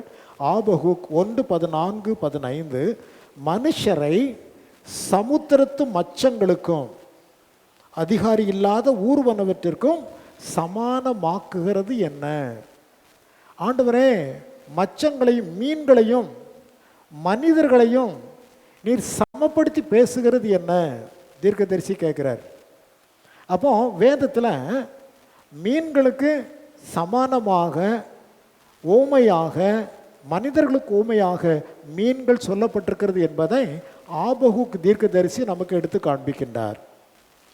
அந்த மனிதர்கள் எல்லாரையும் அல்லது அந்த மச்சங்களை எல்லாம் தூண்டிலால் இழுத்து கொள்ளுகிறான். மனிதன் தூண்டில் போட்டு அவைகளை இழுத்து கொள்ளுகிறான். அவைகளை தன் வலையினால் பிடித்து தன் பரியிலே சேர்த்து கொள்ளுகிறான். அதனால் சந்தோஷப்பட்டு களி கூறுகிறான். நல்ல மீன்கள் கிடைச்சிருச்சுன்னா அந்த தூண்டில் போட்டு பிடிக்கிறவனுக்கு, அல்லது அங்கே சொல்லப்பட்டிருக்கிறது போல வலையிலே பிடிக்கப்படுகின்ற பொழுது அது என்ன செய்கிறதாம்? மகிழ்ச்சியையும் சந்தோஷத்தையும் உண்டு பண்ணுகிறது. எந்த மீன்கள்? எந்த மீன்கள்? நல்ல மீன்கள் வலையிலே விழுகின்ற பொழுது, தூண்டிலே விழுகின்ற பொழுது அதை பார்த்து அவன் மகிழ்ச்சி அடைகிறான், சந்தோஷப்படுகிறான். ஆகவேதான் ஆண்டவராகிய தேவன் உரைத்தார், அங்கே சந்தோஷப்படுவதற்கான நல்ல மீன்கள் உண்டு, வெறுப்படைவதற்கான ஆகாத மீன்களும் உண்டு. ஆகாத மீன்கள் மனிதனுக்கு சலிப்பையும் வெறுப்பையும் உண்டு பண்ணும். நல்ல மீன்கள் மனிதனுக்கு சந்தோஷத்தையும் மகிழ்ச்சியையும் உண்டு பண்ணும். ஸோ சமுத்திரத்து மச்சங்களுக்கு மனிதனை கர்த்தர் சமமாய் பேசி இருக்கிறதினாலே இங்கே அமர்ந்திருக்கிற நமக்குள்ளதான் நல்ல மீன்களும் இருக்கிறது, ஆகாத மீன்களும் இருக்கிறது. இங்கே வலை போட்டிருக்கிறாரு ஆண்டவர். ஆண்டவர் வலை போட்டுங்க நம்மளை பிடிச்சிருக்கிறாரு. அந்த வலையை பார்க்கின்ற பொழுது நல்ல மீன்களை பார்த்த உடனே அவருக்கு ரொம்ப சந்தோஷம் உண்டாகிறது. ஆகாத மீன்களை பார்த்த உடனே தூக்கி அதை வெறுப்போடு என்ன செய்கிறார்? எரிந்து விடுகின்றார். உலகத்தின் கடைசி நாட்களில் அப்படித்தான் நடக்குமா? தேவன் தமது தேவதூதர்களுக்கு கட்டளையிடுவார். அவர்கள் உலகத்தில் வந்து நல்ல மீன்களை பூரா, நல்ல மனிதர்களை எல்லாம், தேவ விசுவாசமுள்ள மனிதர்களை எல்லாம் ஒன்றாய் சேர்த்து, ஆகாத மீன்களை, பொல்லாத மனிதர்களை, தேவனற்றவர்களை ஒன்றாக கட்டி எங்கே கொண்டு போடுவாராம்? அக்கினியிலே சுட்டெரிப்பார் என்பதாக அந்த ஓமையின் பகுதியிலே சொல்லப்பட்டிருக்கிறது. ஆக இரண்டு வகையான மீன்கள், ஒன்று நல்ல மீன்கள், இன்னொன்று ஆகாத மீன்கள், கெட்ட மீன்கள், மோசமான மீன்கள். முதலாவது இந்த ஆகாத மீன் எப்படிப்பட்டது என்று சொன்னால், அது செத்து போன மீன். எப்படிப்பட்ட மீன் அது? செத்து போன மீன். வலை தான் பிடிச்சி என்னதான் பிடிச்சாலும் ஏற்கனவே செத்து வருது பாருங்க, அந்த மீன்களை மனிதர்கள் விரும்ப மாட்டாங்க. அந்த மீன்களை என்ன செய்ய மாட்டாங்க? மனிதர்கள் விரும்ப மாட்டாங்க. நாமும் எடுத்ததுக்கப்புறம் அது சாகத்தான் போகுது. ஆனால் செத்தே பிடிக்கிற, செத்தே வலைக்குள்ளே வருகிற மீன்களை மனிதர்கள் என்ன செய்கிறது இல்லை? விரும்புகிறது இல்லை. ஆகவே இங்கே நான் பார்க்குறோம் செத்த மீன்கள். ஏன்னா ஏற்கனவே செத்திருக்கிற மீன்கள் நாற்றம் எடுத்து கொண்டு இருக்கும். என்ன செய்யுமா? சொல்லுங்க. ஏற்கனவே செத்த மீன்கள் என்ன செய்யும்? நாற்றம் எடுத்து கொண்டு இருக்கும். வேதத்திலே யாத்ராகமத்தின் புஸ்தகத்தில் 7ஆம் அதிகாரம் 21வது வாக்கியத்தை நான் உங்களுக்கு சுட்டி காண்பிக்கலாம். யாத்ராகமம் 7:21, நதியின் மீன்கள் செத்து நதி நாறி போயிற்று. நதியின் மீன்கள் செத்து நதி என்ன செய்ததான்? நாற்றம் எடுத்து போனது. ஆகவே தான் செத்தே வலைக்குள்ளே வருகிற மீன்களை மனிதர்கள் விரும்புகிறதில்லை. காரணம், அது அழுகி நாற்றம் எடுத்து கொண்டிருக்கும். நதியின் மீன்கள் செத்து நதியை நார பண்ணும். ஸோ இந்த மீன் தான் ஆகாத மீன். எங்கே இருக்கு? எங்கெங்க இருக்கு? சொல்லுங்க. எங்கே இருக்கிறது? வலைக்குள்ளே தான் இருக்கு. எந்த வலைக்குள் நல்ல மீன்களும் இருக்கிறதோ அதே வலைக்குள்ளே எந்த மீனும் வந்து சிக்கிக்கிறது? ஆகாத மீன்கள், செத்த மீன்களும் வந்து சிக்கிக்கிறது. தேவனுடைய திருச்சபை என்பது ஆண்டவருடைய பார்வையிலே ஒரு வலைக்கு சமானம் பார்த்து கொள்ளுங்கள். வலை போட்டு மீன்களை பிடிச்சு கொண்டு வந்து இங்கே நம்ம வைத்திருக்கிறோம். இந்த வலைக்குள்ள ஆண்டவர் பார்க்கிற பொழுது நல்ல மீன்களும் இருக்கிறது. என்ன மீன்கள் இருக்கிறது? நீங்களே சொல்லுங்க. ஆகாத, செத்து போன, கெட்டு போன, நாற்றத்தை உண்டு பண்ணுகிற மீன்களும் எங்கே தான் இருக்கிறது? வலைக்குள்ள தான் இருக்கு. இப்போ நம்ம அந்த ஆகாத மீனை பூரா தூக்கி வெளியே எரிச்சிடணும். நல்ல மீன்களை பூரா இங்கே உட்கார வைக்கணும். இப்போ நீங்களே சொல்லுங்களேன், நான் ஆகாத மீன் அப்படின்னு யாராவது கை உயர்த்தினா எல்லாரும் சேர்ந்து தூக்கி உங்களை வெளியே போட்டுடலாம். யாராவது இருக்கிறீங்களா? நம்ம நிச்சயமாக ஒத்துக்கொள்ள மாட்டோம். அப்படித்தானா? தேவனுடைய பார்வையை நம்மை சரியாகி பார்த்து கொண்டு இருக்கோம். ஆனால் நாம் என்ன செய்ய மாட்டோம்? கெட்ட மீனுன்னு என்ன செய்யறதில்ல, ஒத்துக்கொள்கிறது இல்லை. இருக்கட்டும். ஆகவே சத்தியத்தை நாம் பார்ப்போம். ஸோ செத்த மீன்கள் நதியை நாற்றம் எடுக்க பண்ணோம். சபைக்குள்ள அப்படிதான். செத்த மீன்களாக, செத்த மீன்கள் என்று சொன்னால் செத்த கிரியைகள், நாற்றத்தை உண்டு பண்ணுகிற செத்த கிரியைகள். அந்த செத்த கிரியைகள் என்ன என்பதை தான் அப்போஸ்தலனாகிய பவுல் கலாத்தியா சபைக்கு எழுதும் பொழுது மாம்சத்தின் கிரியைகள் யாவன முதல்ல சொல்லும்போது நல்ல மீன்கள், அது ஆவியின் கனி அப்படின்னு சொல்லிட்டார். அதுக்கு பேர் என்ன பேரு? ஆவியின் கனி. இந்த செத்த மீன்களுக்குரியதை மாம்சத்தின் கிரியைகள் அப்படின்னு சொல்லிவிட்டார். ஆகவே இங்கே இரண்டு விதமாகவே வேதாகமம் பேசுகிறதை நம்மால் பார்க்க முடிகிறது. ஸோ நதியிலே செத்த மீன்கள் இருக்கிற இடத்தை நாற்றம் எடுக்க பண்ணுகிறது. தேவனுடைய திருச்சபையிலே காணப்படுகிற மக்கள் அனைவரும் தேவனுடைய திருச்சபைக்கு மகிமை சேர்க்கின்ற மக்களாக, நற்பெயர் உண்டு பண்ணுகிற மக்களாக நாம் விளங்க வேண்டும் என தேவன் விருப்பம் கொண்டிருக்கிறார். அல்லேலூயா. ஸோ மனசுக்குள்ளே கை உயர்த்தி சொன்னால் சொல்ல மாட்டீங்க, மனசுக்குள்ளே யோசித்து பாருங்க, நான் உண்மையில ஒரு நல்ல மீன் தானா? ஆண்டவருடைய பார்வை என்னை பார்க்கிற பொழுது சந்தோஷம் அடைகிறதா? இல்லை நான் உள்ளே எப்படி இருக்கிறேனா, செத்து கிடக்கிறேனா என்பது உங்களுக்கு தான் தெரியும். மனிதர்கள் பார்க்க மாட்டார்கள். தேவனுக்கும் உங்களுக்கும் தெரியும். தேவனுக்கு தெரியும், உங்களுக்கு தெரியும்.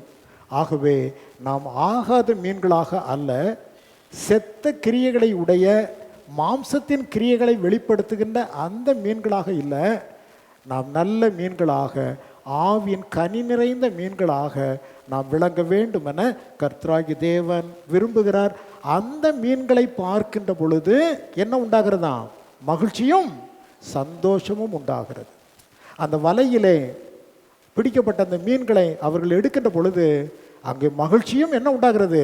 சந்தோஷமும் உண்டாகிறது. மகிழ்ச்சியையும் சந்தோஷத்தையும் உண்டு பண்ணுகிற மீன்கள் எவை? அதை குறித்து தான் சற்று நேரம் உங்கள் மத்தியில் உரையாட வேண்டும் என்று நான் விரும்புகிறேன். இந்த மீன்கள் முதலாவது சஞ்சரிக்கும் மீன்கள், உயிருள்ள மீன்கள். ஏற்கனவே செத்து போனதை என்ன செஞ்சாச்சு சொல்லுங்க? தூக்கி வெளியே எரிஞ்சாச்சு. அப்படித்தானா? தூக்கி என்ன செஞ்சாச்சு? வெளியே எரிஞ்சாச்சு. செத்து போன மீன் வேண்டாம், அதை தூக்கி வெளியே ஆண்டவர் எரிந்து விடுகிறார். நல்ல மீன்களை தமக்காக சேர்த்து கொள்ளுகிறார். அந்த நல்ல மீன்கள் எப்படிப்பட்டதாக இருக்கும்? முதலாவதாக அது சஞ்சரித்து கொண்டிருக்கும். அல்லேலூயா. மீனை பார்த்துருக்கிறீங்களா? மீன் ஒரு நாளும் உறங்கி நாம் அறிய முடியாது. அது எப்போ பாருங்க இப்படியே தான் நிற்கும். பார்த்து கொள்ளுங்கள். நம்ம ஊரில் என்ன சொல்லுவாங்க? மீன் ஆஞ்சிக்கிட்டு இருக்கு அப்படிம்பாங்க. அப்படிதானா? அப்படித்தானே சொல்லுவாங்க. மீன் என்ன செய்யும்? மீன் என்னங்க செய்யும்? உறங்காது. என்ன செய்யும்? ஆஞ்சிக்கிட்டே இருக்கும். நீங்கள் இந்த வீட்டிலலாம் தொட்டிகள் வச்சுருப்பாங்க. நீ குளத்துல போய் பார்க்க முடியாது, இருக்கட்டும். மீன் தொட்டி வச்சுருப்பாங்க. அந்த மீன் தொட்டியில் போய் இந்த மீனை பாருங்கள், அது இப்படியே தான் நிற்குமே அல்லாமல் இப்படியே நிற்கும். நின்றுட்டு இருக்கும்போதே என்ன செய்யும்? இப்படியே அசைந்து கொண்டே இருக்கும். பார்த்து கொள்ளுங்கள். அப்புறம் அப்படியே ஓடும், அப்படியே வரும், அப்படியே வரும். சஞ்சரித்து கொண்டிருக்கின்ற மீன்கள், உயிருள்ள மீன்கள் சஞ்சரித்து கொண்டு தான் இருக்கும். சங்கீதம் 8ஆம் அதிகாரத்தில் 8வது வாக்கியத்தில் சங்கீதக்காரர் அவ்விதமாய் குறிப்பிடுவார். சங்கீதம் 8:8 பாருங்கள். ஆகாயத்து பறவைகளையும் சமுத்திரத்து மச்சங்களையும் கடல்களில் சஞ்சரிக்கிறவைகளையும் என்று எழுதப்பட்டிருக்கிறது. கடலில் இருக்கிற மீன் என்ன செய்யுமா? என்ன செய்யும்? சஞ்சரித்து கொண்டே இருக்கும். அப்படியே சஞ்சரித்து கொண்டு ஆய்ந்து கொண்டே இருக்கும். பார்த்து கொள்ளுங்கள். நான் முன்னால் சபை நம்ம ஆரம்பித்த காலங்களில் 1900 அந்த ஆண்டுகளிலே சபையெல்லாம் நம்ம ஆரம்பித்து கொண்டிருந்த அந்த சமயத்தில் நிறைய இடங்களுக்கு நான் பிரசங்கத்துக்கு வெளியே போவேன். நிறைய இடங்களில் கூப்பிடுவாங்க, நிறைய இடங்களில் பிரசங்கத்திற்காக நான் செல்வது உண்டு. அங்கெல்லாம் நம்முடைய சபையை குறித்து ஒரு சாட்சி சொல்லுவேன். என்ன சொல்லுவேன் தெரியுமா? என்னுடைய சபை மக்கள் சஞ்சரித்து கொண்டிருக்கிற மீன்கள் என்று சொல்லுவேன். அல்லேலூயா. என்னுடைய ஜனங்கள் எப்படிப்பட்டவர்கள்? சஞ்சரித்து கொண்டிருக்கிற மீன்கள். சும்மா தூங்கி வளைஞ்சிக்கிட்டு இருக்க மாட்டாங்க, ஊழியம் செய்து கொண்டே இருப்பார்கள், மக்களை பார்த்து பேசுவார்கள், ஊழியம் செய்வார்கள், ஜெபிப்பார்கள், பாட்டு பாடுவாங்க. எப்போ பார்த்தாலும் ஆண்டவரை தியானித்து கொண்டிருக்கிற மக்களாக என் சபை மக்கள் இருப்பார்கள் என்று அன்றைக்கு சொன்னேன். ஒருவேளை இன்றைக்கு யாராவது என்னை பிரசங்கத்துக்கு வெளியே கூப்பிட்டு பிரசங்கம் பண்ண சொன்னால் நான் டோட்டலாகவே அந்த சப்ஜெக்டை கையில் எடுக்கிறதே இல்லை. டோட்டலாகவே கையில் என்ன செய்யறதில்ல, அந்த சப்ஜெக்டையே பேசுறதில்ல. ஏன்னா எனக்கு இப்போ தெரியும், என் மக்கள் பூரா என்ன செய்கிறவங்க? சஞ்சரித்து கொண்டிருக்கிற மீன்கள் அல்ல, தூங்கி வழிந்து கொண்டிருக்கிற மீன்கள் என்பதை அறிந்திருக்கிறதுனாலே I never open that subject at all. அந்த சப்ஜெக்டே ஓப்பன் பண்ணுறதில்ல. அன்றைக்கு அந்த மீன்கள் சஞ்சரித்து கொண்டிருந்ததினாலே ஆத்துமாக்கள் பெருகினாங்க. ஒரு நாள் 60 பேருக்கு ஞானஸ்நானம் கொடுத்தேன். நான் ஒரு முகாமில் 60 பேருக்கு ஞானஸ்நானம் கொடுத்தேன். குவளைக்கண்ணியில் ஊழியத்தை ஆரம்பித்த சமயத்தில் ஒரே சமயத்தில் 35 பேருக்கு ஞானஸ்நானம் கொடுத்து எனக்கு நினைவு இருக்கிறது. இன்றைக்கி ஞானஸ்நானத்துக்கு ஆட்கள் இருக்காங்களான்னு பார்த்தா ஒரு ஆள் கூட வர்றதில்லை, ஒரு ஆளை கூட பார்க்க முடியறதில்ல. அதனுடைய பொருள் என்ன? மீன்கள் சொல்லுங்க, மீன்கள் என்ன செய்து விட்டது? உயிர் போயிடுச்சே. சஞ்சரிக்கிற மீன்களாக இல்லை. சஞ்சரிக்கிற மீன்களாக இருந்தால் வாரம் 10 பேர் ஞானஸ்நானத்துக்கு ரெடி ஆவாங்க. இப்போ மீன்கள் ஏற்கனவே உயிரற்று கிடக்கிறதுனாலே மற்ற மீன்களை என்ன செய்ய முடியறதில்ல, பிறப்பிக்க முடிகிறது இல்லை. ஆனால் இங்கே பார்க்கிறோம், கடலில் சஞ்சரித்து கொண்டிருக்கிற மீன்கள். ஸோ தேவன் நம்மை உருவாக்கி வைத்திருப்பதனுடைய நோக்கமே நாம் சஞ்சரித்து கொண்டிருக்க வேணும். தேவனுக்காக மக்களை என்ன செய்யணும்? என்னங்க செய்யணும்? ஆதாயப்படுத்த வேண்டும். அல்லேலூயா. ஆதாயப்படுத்துவதற்காக கர்த்தர் நம்மை வைத்திருக்கின்றார். ஆகவே ஆத்தும ஆதாயம் செய்கிற மக்கள் தான் சஞ்சரித்து கொண்டிருக்கிற மீன்கள். சும்மாவே இருக்க மாட்டாங்க, புரணி பேசிக்கிட்டு இருக்க மாட்டாங்க. புரணி பேசுறதெல்லாம் அது நாற்றம் எடுத்த செத்து போன மீன்கள் செய்கிறதான வேலை. அது நாற்றம் எடுத்து கொண்டு இருக்கோம். அடுத்தவர்களை பற்றியே புரணி பேசுறது, அடுத்தவங்களை பற்றியே குற்றமாய் பேசுவது, நம்ம குற்றத்தை உணர்வதில்லை. ஆண்டவர் சொன்னார், உன் கண்ணுக்குள்ள உத்தரத்தை வைத்து கொண்டு பிறனுடைய கண்ணில் இருக்கிற துரும்பை எடுக்க வகை பார்க்கிறது என்ன? அப்புறம் சொல்லுவார், மாயக்காரனே. என்னவா? மாயக்காரனே, முதலாவது உன் கண்ணில் இருக்கிற உத்தரத்தை வெளியே எடுத்து போடு, அதுக்கு பின்னால் ஒரு சகோதரன் கண்ணில் இருக்கிற துரும்பை எடுத்து போட என்ன செய்யலாம்? வகை பார்க்கலாம். ஆகவே தேவன் விரும்புகிறதெல்லாம் தேவனுடைய திருச்சபை ஆனது. தேவனுடைய திருச்சபைக்குள்ளே காணப்படுகிற அந்த மீன்கள் சஞ்சரித்து கொண்டிருக்கிறவைகளாக. உலகம் அதுதான் கடல், உலகம்தான் கடல். உலகத்திலே தேவன் வைத்திருக்கிற நல்ல மீன்கள் நாம் தான். நாம் சென்று சஞ்சரித்து புதிதாய் பிறக்கிற அந்த மீன்களை எல்லாம் எங்கே கொண்டு வர வேணும்? ஆண்டவருடைய தெல்லிக்குள்ளே கொண்டு வரணும். அப்படித்தானே சொல்லுவாங்க. அது பேர் தெல்லி தானே. மீனை பிடிச்சி போடுறது பேர் என்ன பேர்? தெல்லி தானே. ஆகவே திருச்சபையாகிய தெல்லிக்குள்ள புதிய மீன்களை பிடித்து என்ன செய்ய வேண்டும்? உள்ளே போடுகிற மக்களாக விளங்க வேணும். முதலாவது உயிருள்ள அந்த மீன்கள் என்ன செய்யும்? சஞ்சரித்து கொண்டிருக்கிற மீன்கள், ஊழியம் செய்கின்ற மீன்கள், கர்த்தரை குறித்து அறிவிக்கின்ற மீன்கள், கர்த்தரை பிரஸ்தாபப்படுத்துகின்ற மீன்கள். இந்த கேட்டகரியில் நீங்கள் நான் இருக்கிறேனா என்று சிந்தித்து பார்க்க வேண்டும். அல்லேலூயா. ஓகே. இரண்டாவதாக இந்த மீன்கள் எப்படிப்பட்டது தெரியுமா? உயிருள்ள மீன்கள், கீழ்ப்படுகின்ற மீன்கள். மீன்கள் என்ன செய்யும்? சொல்லுங்க, என்ன செய்யும்? கீழ்ப்படியும். பார்த்து கொள்ளுங்கள், கீழ்ப்படுகின்றது தான் உயிருள்ள மீன். ஒரு உயிருள்ள மனிதன் தீர்க்கனென்று பேர் பெற்றவன் செத்து போன நிலைமையில காணப்பட்டான் ஒரு நாள். ஆண்டவரே, யோனா எழும்பி நீ நினிவே பட்டணத்திற்கு போ என்று சொன்னபோது அந்த மீன் எங்கே போச்சு? அந்த மீன் எங்கே போச்சு? தர்ஷீஸை நோக்கி பயணம் செய்தது. ஆண்டவர் சொன்னது எங்க? ஆண்டவர் சொன்னது எங்க? நினிவே நோக்கி போன்னு சொன்னப்போ இந்த கீழ்ப்படியாத மீன் இருக்கு பாருங்க, அது எங்கே போனது? தர்ஷீஸை நோக்கி போவதற்கு போய் டிக்கெட்டை வாங்கி கப்பலில் ஏறி அடித்தட்டில் போய் படுத்து கொரட்டை விட்டு நிம்மதியாய் தூங்கி கொண்டிருந்தது. ஆனால் சமுத்திரத்தில் கர்த்தர் இன்னொரு மீனை கண்டுபிடித்தார். அந்த மீன் தூங்கவில்லை, கர்த்தரின் கட்டளைக்காய் காத்து கொண்டிருந்தது. கர்த்தருடைய கட்டளைக்கு கீழ்ப்படிந்த மீன். மீன் இங்க வா அப்படின்னு கூப்பிட்டாரு. ஆண்டவரே, ஒருவனை கப்பல்ல இருந்து தூக்கி உள்ள போடுவாங்க, சமுத்திரத்துக்குள்ள என்ன செய்வாங்க? தூக்கி உள்ள போடுவாங்க. போட்ட உடனே அவன் விட்டுப்படாத, என்ன செஞ்சிரு, லபக்குன்னு என்ன செஞ்சுக்க, கவி வயிற்றுக்குள்ள வச்சுக்க. ஆண்டவர் சொன்னார். ஒருவனை தூக்கி இப்போ போட போறாங்க, ஓடியா இந்த கப்பலுக்கு பக்கத்தில் வந்துரு. அது நேரம் வந்து நின்றது. ஆண்டவர் சொன்னது போல வாயை பழந்துக்கிட்டே இரு. வாயை பழந்துக்கிட்டே இருந்தது. ஒருவனை தூக்கி உள்ள போட்டாங்க, கபக்கு என்ன செஞ்சது? பிடித்து வயிற்றுக்குள்ளே வைத்து கொண்டது. எத்தனை நாள்? எத்தனை நாளுங்க?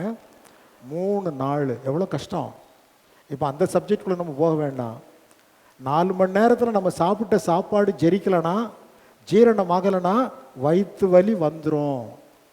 வயிறு என்ன செய்ய ஆரம்பிக்கும்? எரிச்சல் எடுக்க ஆரம்பிச்சிடும். வயிற்று வலி கப்பு கப்புன்னு பிடிக்க ஆரம்பிச்சிடும். ஆனால் இந்த மீன் பாருங்க, தன் வலியையெல்லாம் தாங்கி கொண்டு கர்த்தருடைய கட்டளைக்கு கீழ்ப்படிந்து 3 நாட்கள் ஒரு முழு மனுஷனை ஜீரணமே ஆக்காம அப்படியே பத்திரமாக அது வைத்திருந்தது என்று சொன்னால், அந்த மீனுக்கு நம்ம எல்லாரும் சேர்ந்து ஒரு கைதட்டு கொடுப்போமா? எல்லாரும் சேர்ந்து அந்த மீனுக்கு என்ன செய்வோம்? ஒரு கைதட்டு கொடுப்போம்.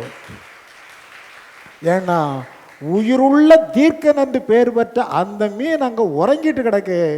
இங்கே சமுத்திரத்தில் இருந்த ஒரு மீன் ஆண்டவருடைய சத்தத்திற்கு செவி கொடுத்தது என்று பார்க்கிறோம்.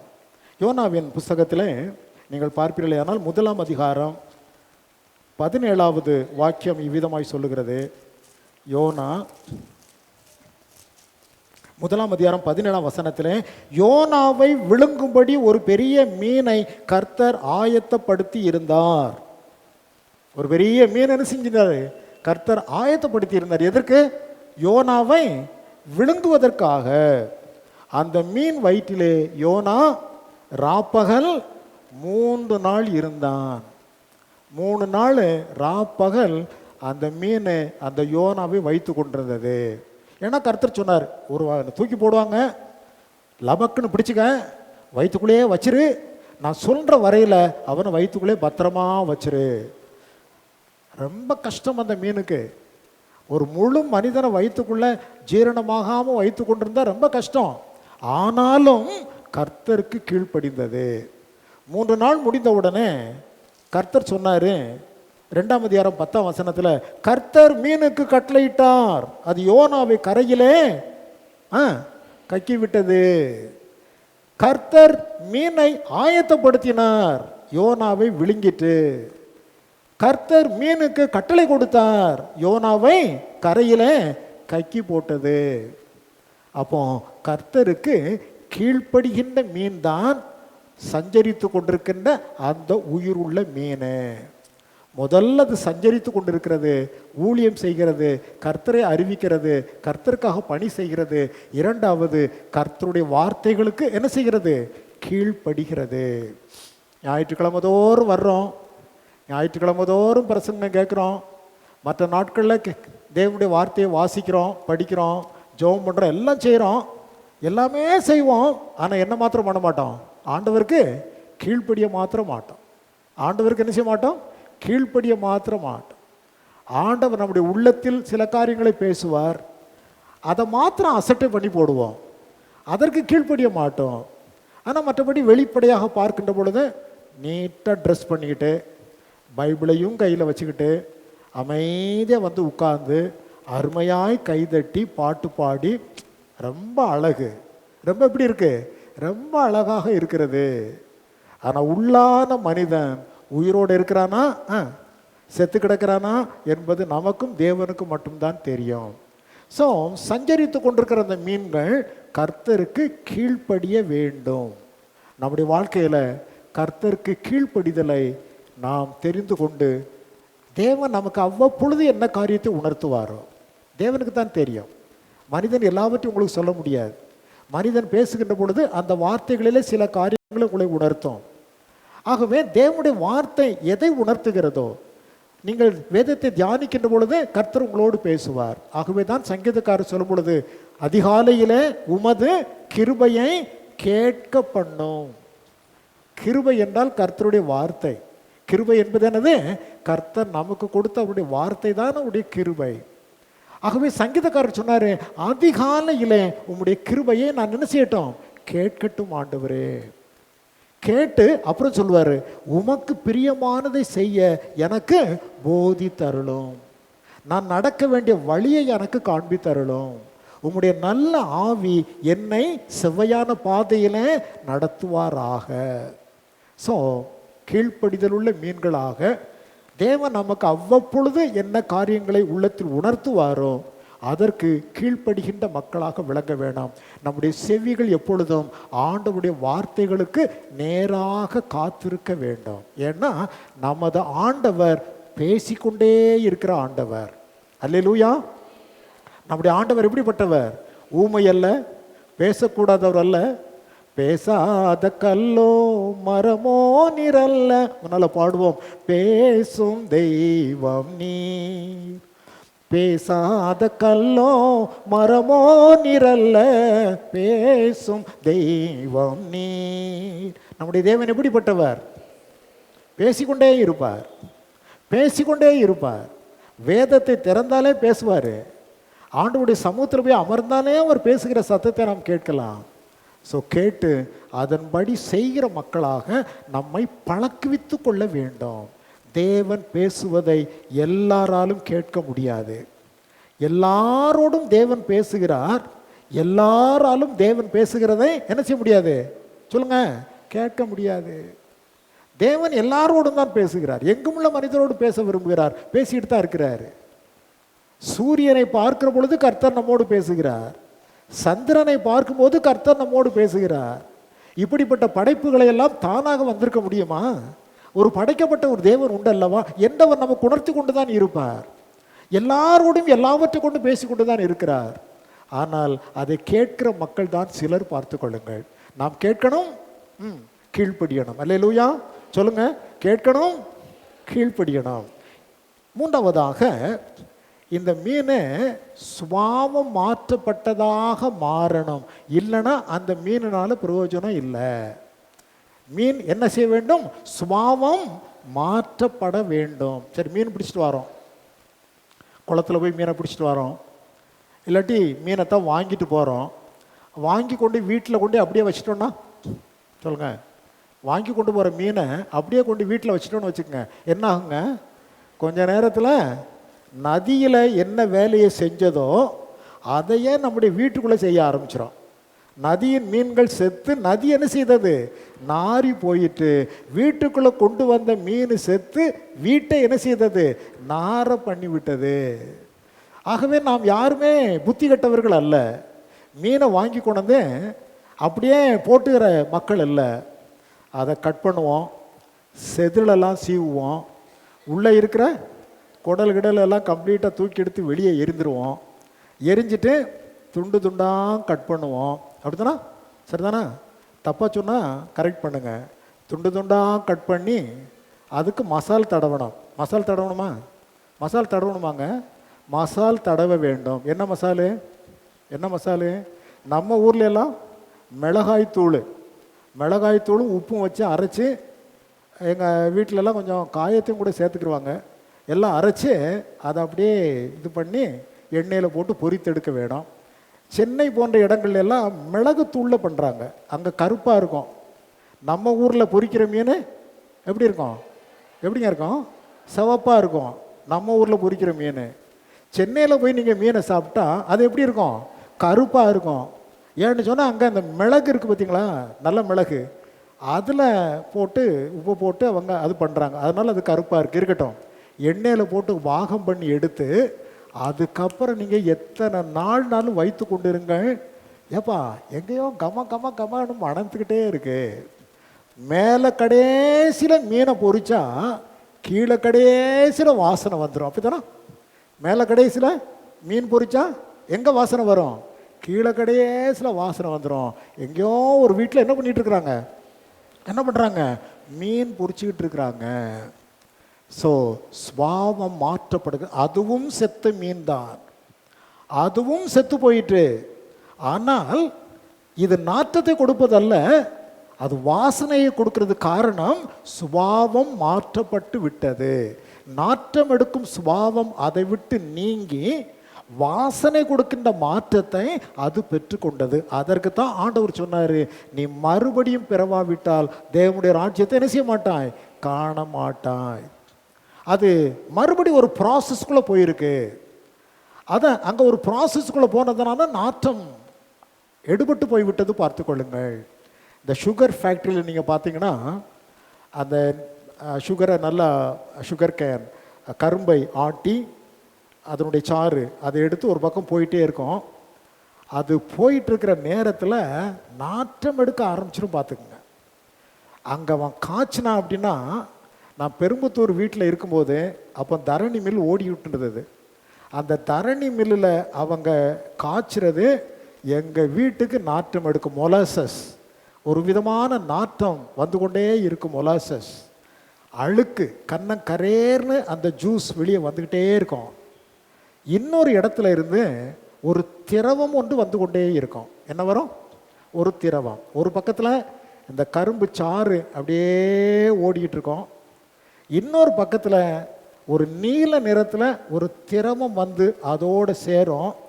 சேர்ந்த உடனே அந்த பக்கத்தில் பார்த்தா வெள்ளை வெளியேர்னு பளிங்கு மாதிரி பளிச்சுன்னு மின்ற மாதிரி வெள்ளை கலர் காணப்படும். பார்த்து கொடுங்கள். இதுதானா இந்த கரும்பு சாறு? நாற்றத்தை உண்டாக்கி கொண்டிருந்த கரும்பு சாறு இதுதானா என்று சந்தேகிக்கிற விதத்திலே அந்த அமிலம், அந்த ரசாயனம் அதனுடைய நாற்றத்தை அப்புறப்படுத்தி அதை சுத்தப்படுத்தி சூரியனை போன்று அப்படியே பிரகாசமுடையதாக வந்து அப்படியே அது கிறிஸ்டல் ஆகி நம்ம வீட்டில் என்னவா வருது? சீனி. நம்ம வீட்டில் சீனின்னு வச்சுருக்கோம் பார்த்தீங்களா? அது எப்படி வருதுன்னு பார்த்தா நம்மளால் அதை யூஸ் பண்ணவே முடியாது. அவ்வளவு நாற்றம் எடுத்த ஒரு நிலையில் தான் அது செல்லும். பட் ஒரு ரசாயன மாற்றத்திற்குள்ளே வருகின்ற பொழுது இட் கெட்ஸ் சேஞ்ச். அது முற்றிலுமாக என்ன செய்யப்படுகிறது?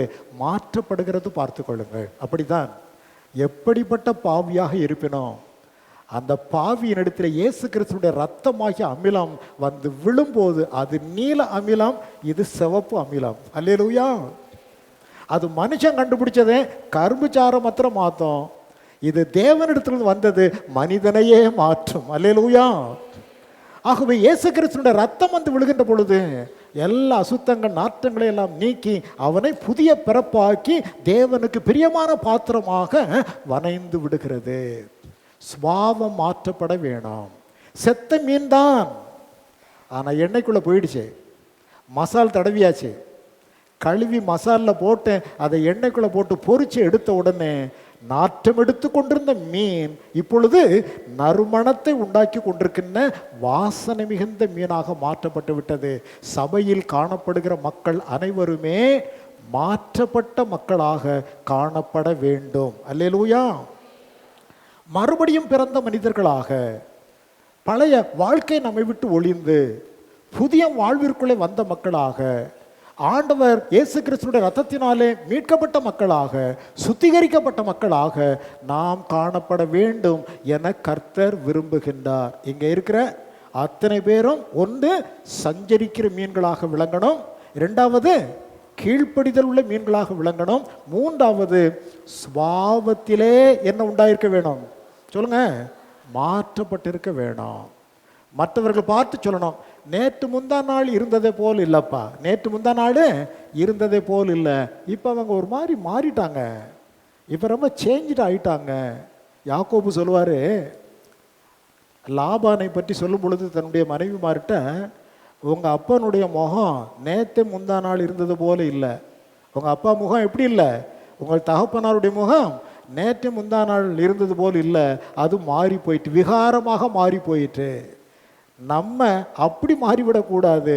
நாம் விரும்பத்தக்க ரூபம் கொண்டவர்களாக விளங்க வேண்டாம். நாம் விரும்பத்தக்க ரூபத்தை உடையவர்களாக மாற்றப்பட வேண்டும் என்பதற்காய் அவர் விரும்பப்படாத ரூபம் கொண்டு அங்கே சிலுவையிலே தொங்கினார் என வேதத்திலே வாசிக்கின்றோம்.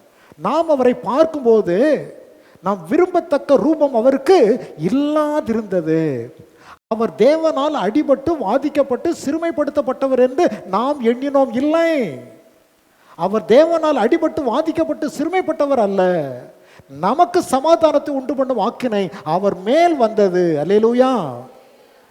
நாம நல்ல விதத்திலே விளங்க வேண்டும் என்பதற்காக அவர் அங்கே அந்த கேடு அடைந்தார்.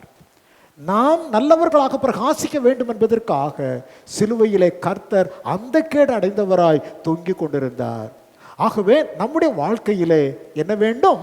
சுபாவ மாற்றம் உடையவர்களாக இருக்க வேண்டும். முன்னால கோபம் இருந்தால் இப்போது மட்டுப்பட்டு இருக்க வேண்டும். முன்னால இச்சைகள் இருந்திருந்தால் அது இப்பொழுது காணப்படக்கூடாது. முன்னால புரணி பேசுறது, கோள் பேசுறது, இப்படிப்பட்ட காரியங்கள் இருந்தால் அதுவும் மாற்றப்பட்டிருக்க வேண்டும். களவு, பொய், இந்த விதமான காரியங்கள் இருந்தால் இன்றைக்கு அது முற்றிலுமாய் மாற்றப்பட்டிருக்க வேண்டும். ஆகவே சுபாவத்திலே மாற்றப்பட்ட மனிதர்கள் தான் தேவ வாசனையை தாங்கள் இருக்கிற இடத்திலே பரிமளிக்கும்படி செய்வார்கள். நாம் இருக்கிற இடத்திலே நம் மூலமாக தேவ வாசனை பரிமளிக்க வேண்டும். அல்லேலூயா. ஆகவே தான் அங்கே பார்க்கிறோம், சுபாவம் மாற்றப்பட்ட மீன்கள், அதை பொரித்த மீன்கள் என்று வேதம் சொல்லுகிறது. யோவான் 21 அதிகாரத்திலே யோவான் 21:9 வாக்கியத்தை வாசிக்கிறேன் பாருங்கள். யோவான் 21:9, அவர்கள் கரையிலே வந்து இறங்கின போது கரி நெருப்பு போடப்பட்டிருக்கிறதையும் அதன் மேல் மீன் வைத்திருக்கிறதையும் கண்டார்கள். என்ன போடப்பட்டிருக்கிறது? கரி நெருப்பு போடப்பட்டு அதன் மேல் மீன் வைக்கப்பட்டிருக்கிறதை அங்கே சீஷர்கள் கண்டார்கள். அது எப்படிப்பட்ட அந்த கரி நெருப்பு என்னத்தை உண்டாக்கிட்டு என்பதை தான் லூக்கா 24:42 வாசிக்கிறோம். லூக்கா 24:42 பாருங்கள். 24:42, அப்பொழுது பொரித்த மீன் கண்டத்தையும், எது? பொரித்த மீன் கண்டத்தையும் தேன்கூட்டு துணிக்கையையும் அவருக்கு கொடுத்தார்கள். பொரித்த மீன், அந்த பொரித்த மீன் தான் அங்கே நெருப்பிலே போடப்பட்டிருந்தது. நெருப்பிலே போடப்பட்டு இப்பொழுது பொரிக்கப்பட்டு விட்டதினாலே அது நாற்றம் எடுக்கிறது இல்லை, புதிய வாசனையை கொடுக்கின்ற மீன்களாக விளங்கிவிட்டது. சுபாவ மாற்றம் அடைந்து விட்டது. ஆதாமின் வழிவந்த அந்த மனிதன் அல்ல இப்பொழுது இருப்பது. இவர்கள் கிறிஸ்துவின் வழிவந்த புதிய மனிதர்கள். அல்லேலூயா. நாமெல்லாம் ஆதாமின் வழிவந்த பழைய மனிதர்கள் அல்ல. யார்? கிறிஸ்துவின் வழிவந்த புதிய மனிதர்கள். ஆதாமின் வழிவந்த பழைய மனிதன் மாம்சத்தின் கிரியைகளைத்தான் வெளிப்படுத்தி கொண்டிருப்பான். கிறிஸ்துவின் வழிவந்த புதிய மனிதர்களோ ஆவியின் கனியை வெளிப்படுத்துகிற மக்களாக விளங்குவார்கள். நாம் நம்மை சோதித்து பார்க்க வேண்டும். பார்த்து கொள்ளுங்கள். வேகமாக நான் சொல்லுகிறேன். அடுத்து 4வதாக ஊழியத்திற்கு உதவி செய்கின்ற மீன்கள். என்ன செய்யணும்? ஊழியத்திற்கு உதவி செய்கின்ற மீன்கள் என்று சொல்லி நாம் பார்க்கின்றோம். ஊழியத்திற்கு உதவி செய்கின்ற மீன்கள். ஆண்டவர் ஊழியம் செய்கிற காலத்தில் ஒரு நாள் என்ன ஆயிற்று? ரோம அந்த சாம்ராஜ்யத்தினுடைய வரி வசூலிக்கிறவர்கள் ஆண்டவர் பிரசங்கம் பண்ணிக்கிட்டு இருக்கிற ஒரு இடத்துல வந்து, ஆண்டவரே நீர் என்ன வரி செலுத்துறது இல்லையா என்று அவரை பார்த்து கேட்டார்கள். என்ன செய்யறது இல்லையா? என்ன செய்யறது இல்லையா? பிரசங்கம் பண்ணிட்டு இருக்கிறாரு. ஆண்டவரே உன் பேரில் இன்னும் வரி பாக்கி இருக்கு, வரி இன்னும் கட்டாமல் இருக்கு, வரி கட்டுறது இல்லையா என்று கேட்டார். ஆண்டவர் பரதேசியாய் சஞ்சரித்து கொண்டிருக்கிறவர். அவர்கிட்ட எல்லா நேரமும் என்ன இருக்காது சொல்லுங்க? எல்லா நேரமும் சொல்லுங்க பணம் இருக்காது. எல்லா நேரத்திலும் அவருக்கு பணம் இருக்காது. பணப்பையை வைத்து கொண்டிருக்கிறவன் யூதாஸ் காரியோத்து. அவன் பயங்கரமான ஆள், பார்த்து கொள்ளுங்கள். அவன் திடீர்னு எங்கேயாவது காணாமல் போயிடுவான். அப்போ அந்த நேரத்தில் பணம் இருக்காது. ஸோ வரி வசூலிக்கிறவர்கள் வந்து வரி வசூலிப்பதற்காக வந்து நிற்கிறாங்க. காசு இல்லை. உடனே ஆண்டவர் என்ன சொன்னார் தெரியுமா? பேதுருவே, நமக்கும் அவர்களுக்கும் எந்த இடரலும் வேண்டாம், அதனால நீ நேராக சமுத்திரத்துக்கு போய் தூண்டிலை போட்டு ஒரு மீனை பிடி, முதலாவது அகப்படுகிற மீனை வாயை திறந்து பாரு, அதுக்குள்ளே என்ன இருக்கும்? ஒரு காசு இருக்கும், அதை எடுத்து உனக்காகவும் எனக்காகவும் என்ன செய்து விடு? வரியை செலுத்தி விடு என்று ஆண்டவர் உரைத்தார். மத்தேயு 17ஆம் அதிகாரத்தில், மத்தேயு 17ஆம் அதிகாரம் 27வது வாக்கியத்திலே நான் வாசிக்கிறோம் பாருங்கள். மத்தேயு 17:27. அங்கே வந்தபோது அவங்க பார்க்குறாங்க, அவர்கள் கப்பர்நகூமில் வந்தபோது வரிப்பணம் வாங்குகிறவர்கள் பேதுருவினிடத்தில் வந்து, உங்கள் போதகர் வரிப்பணம் செலுத்துகிறது இல்லையா என்று கேட்டார்கள். உடனே பேதுரு சொன்ன, இல்லையே, எங்கள் ஆண்டவர் கரெக்டாக வரி செலுத்திடுவார், வரியிலெல்லாம் பாக்கி வைக்க மாட்டார. இல்லைப்பா, இந்த வருஷத்துக்குரிய வரி கொஞ்சம் பாக்கி இருக்கு, அதை செலுத்த வேண்டாமா? உடனே ஆண்டவர் பேதுருவை பார்த்து, நாம் அவர்களுக்கு இடரலாய் இராதபடிக்கு நீ கடலுக்கு போய் தூண்டில் போட்டு முதலாவது அகப்படுகிற மீனை பிடித்து அதன் வாயை திறந்து பார், ஒரு வெள்ளி பணத்தை காண்பாய், அதை எடுத்து எனக்காகவும் உனக்காகவும் என்ன செய்து விடு? அவர்களிடத்தில் கொடுத்து விடு, வரி செலுத்தி விடு என்று சொல்லி ஆண்டவர் அங்கே உரைத்ததை பார்க்கிறோம். அங்கே ஒரு மீன் தான் ஊழியத்தின் நேரத்தில் ஆண்டவருடைய தேவையை சந்தித்தது. ஆண்டவருடைய தேவைக்கு எதுதான் பிரயோஜனமாக இருந்தது? ஒரு மீன் தான் உதவி செய்தது, பார்த்து கொள்ளுங்கள். ஆகவே ஆண்டவருடைய திருச்சபையில், ஆண்டவருடைய பணியில் மீன்களாக இருக்கிற நாம் தேவனுடைய பணிக்கு உதவி செய்கின்ற மக்களாகவும் நாம் காணப்பட வேணாம். என்னெல்லாம்? முதலாவது சஞ்சரிக்கிற மீன்கள், ரெண்டாவது கீழ்ப்படுகின்ற மீன்கள், மூன்றாவது சுபாவம் மாற்றப்பட்ட மீன்கள், நாலாவது ஊழியத்திற்கு உதவி செய்கின்ற மீன்களாகவும் நாம் காணப்பட வேணாம். ஆகவே ஊழியத்திற்கு நாம் உதவி செய்கின்ற பொழுது தேவனுடைய ராஜ்யமானது கட்டப்பட்டு எழுப்புகின்ற நிலை காணப்படும். ஐந்தாவதும் கடைசியுமாக போஷி பூட்டுகின்ற மீன்கள் அல்லது திருப்திப்படுத்துகின்ற மீன்கள். மீன் என்ன செய்யணும்? மீன் என்ன செய்யணுங்க? மீனை நம்ம வாங்கிட்டு வந்து அதை பொறிச்சு டேபிளில் வச்சுருக்கிறோன்னா அந்த மீன் என்ன செய்யணும்? நம்மை திருப்திப்படுத்த வேணாம். ரொம்ப அருமையான மீன், ரொம்ப ரொம்ப அருமையாக பண்ணியிருக்கிறீங்க, நல்லா இருக்கு, ரொம்ப டேஸ்டியாக இருக்கு என்று சொல்லி மனிதர்களுக்கு அது திருப்தியை கொடுக்க வேணும். திருப்தியை கொடுக்காத பட்சத்தில் அந்த மீன் தன்னுடைய நோக்கத்தை இழந்து போகிறது. சில மீன் இருக்கு, ஐயா இந்த மீன் இன்னைக்கு ஏன் தான் வாங்கினோமோ, இது ஒன்றும் நல்லா இல்லையே, பொறிச்சு எடுத்ததுக்கு அப்புறம் கூட அது ஒரு மாதிரி இருக்குது, கெட்டுப்போன மீன் போல இருக்கு, இதை வாங்கிட்டு வந்துட்டோம் என்று வீட்டிலே நாம் சஞ்சலப்படுகிறது உண்டு, பார்த்து கொள்ளுங்கள். அதை விரும்பா நிலையிலே தூர எரிந்து விடுகிற நிலையும் உண்டு. ஆனால் மீன், நல்ல மீன், சஞ்சரிக்கின்ற மீன், கீழ்ப்படுகின்ற மீன், ஆண்டவருக்கு உதவி செய்கின்ற மீன், சுபாவம் மாற்றப்பட்ட மீன் என்ன செய்ய வேண்டும்? அதை வாங்கின மக்களை என்ன செய்ய வேண்டும்? திருப்திப்படுத்த வேண்டும், போஷி பூட்ட வேணாம், திருப்தியாக புசிக்கும்படியாக அந்த மீன்கள் காணப்பட வேணாம்.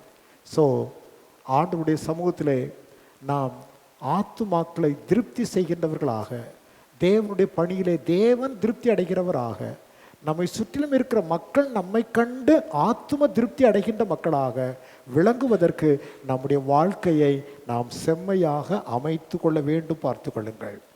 மத்தேயு 14ஆம் அதிகாரத்தில் 17வது வாக்கியத்தையும் 20வது வாக்கியத்தையும் நான் வாசிக்கிறேன் பாருங்கள். மத்தேயு 14:17வது வாக்கியம், அதற்கு அவர்கள், இங்கே எங்களிடத்தில் 5 அப்பமும் 2 மீன்களுமே அல்லாமல் வேறு ஒன்றும் இல்லை என்றார்கள். எத்தனை மீன் இருக்கு? எத்தனை மீன்? 2 மீன் இருக்கு. 20ஆம் வசனத்தில் பார்க்கின்ற பொழுது, எல்லாரும் சாப்பிட்டு என்ன செய்தார்களாம்? திருப்தி அடைந்தார்கள், மீதியான துணிக்கும் என்ன செய்தார்கள்? எடுத்தார்கள். ஸோ இது திருப்திப்படுத்துகின்ற மீன், அற்புதங்களை நடப்பிக்கின்ற மீன். அது திருப்தி என்பது எல்லாருக்கும் வந்துடாது, சாதாரணமாக கிடைத்து விடாது. கண் காண்கிறதினால் திருப்தி அடைகிறதில்லை, செவி கேட்கிறதினால் நிரப்பப்படுகிறதில்லை, எல்லாம் வருத்தத்தினால் நிறைந்திருக்கிறது. பிரசங்கி 1:8 வாசிக்கிறோம். கண்கள் காண்கிறதினால் திருப்தி அடையாது, செவி கேட்கிறதினால் நிரப்பப்படாது, எல்லாம் வருத்தத்தினால் நிறைந்திருக்கிறது. ஆனால் இங்கே காணப்படுகின்ற 2 மீன்கள் 5000 பேருக்கு மிகுதியான மக்களுக்கு எப்படி உண்டாக்கிட்டான்? திருப்தியை உண்டாக்கிட்டு அவர்களை போஷி பூட்டுகின்ற அற்புதத்தை அந்த மீன்கள் செய்தது. நீங்களும் நானும் கர்த்தருடைய சமூகத்திலே மீன்களாக அழைக்கப்பட்டிருக்கின்ற மக்கள். நாம் தேவனுக்கு முன்பு பிரியமுள்ளவர்களாக காணப்படுவோமே ஆனால் தேவனாகிய கர்த்தர் விரும்புகிற அந்த திருப்தியை நாம் காண்பிக்கின்ற மக்களாக, அற்புதங்களை நடப்பிக்கின்ற மக்களாக நாம் கர்த்தருக்கு முன்பாக விளங்குவோம். அல்லேலூயா.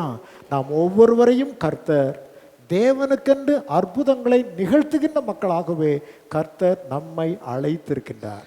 நாம் எந்த இடத்தில் வைக்கப்பட்டிருக்கிறோமோ, எந்த இடத்தில் கர்த்தராகிய தேவன் நம்மை வைத்திருக்கிறாரோ அந்த இடத்திலே நாம் மக்களுக்கு நன்மைகள் செய்கிறவர்களாக, ஒரு மனிதனுக்கு ஒரு சின்ன தேவை இருக்கின்ற பொழுது நாம் அதை உதவி செய்தால் அதுதான் பெரிய அற்புதம். பார்த்து கொள்ளுங்கள், அதுதான் மிகப்பெரிய அற்புதம். ஒருவனுக்கு இந்த தேவை இருக்கிறது, தவித்து கொண்டிருக்கிறான், அவனுக்கு ஒரு உதவி தேவை இருக்கிறது, ஒத்தாசை தேவை இருக்கிறது, சுகவீனத்தில் படுத்து கஷ்டப்பட்டு கொண்டு இருக்கிறான், அவனுக்கு ஆறுதல் தேவை. நீங்கள் அந்த நேரத்தில் ஒரு மனிதனுக்கு உதவி செய்தால் அதை விட அவனுக்கு பெரிய அற்புதம் வேறு ஒன்றுமே இல்லை. பசியில் சாக போகிறான், பசியில் என்ன செய்ய போகிறான்? சாக போகிறான்.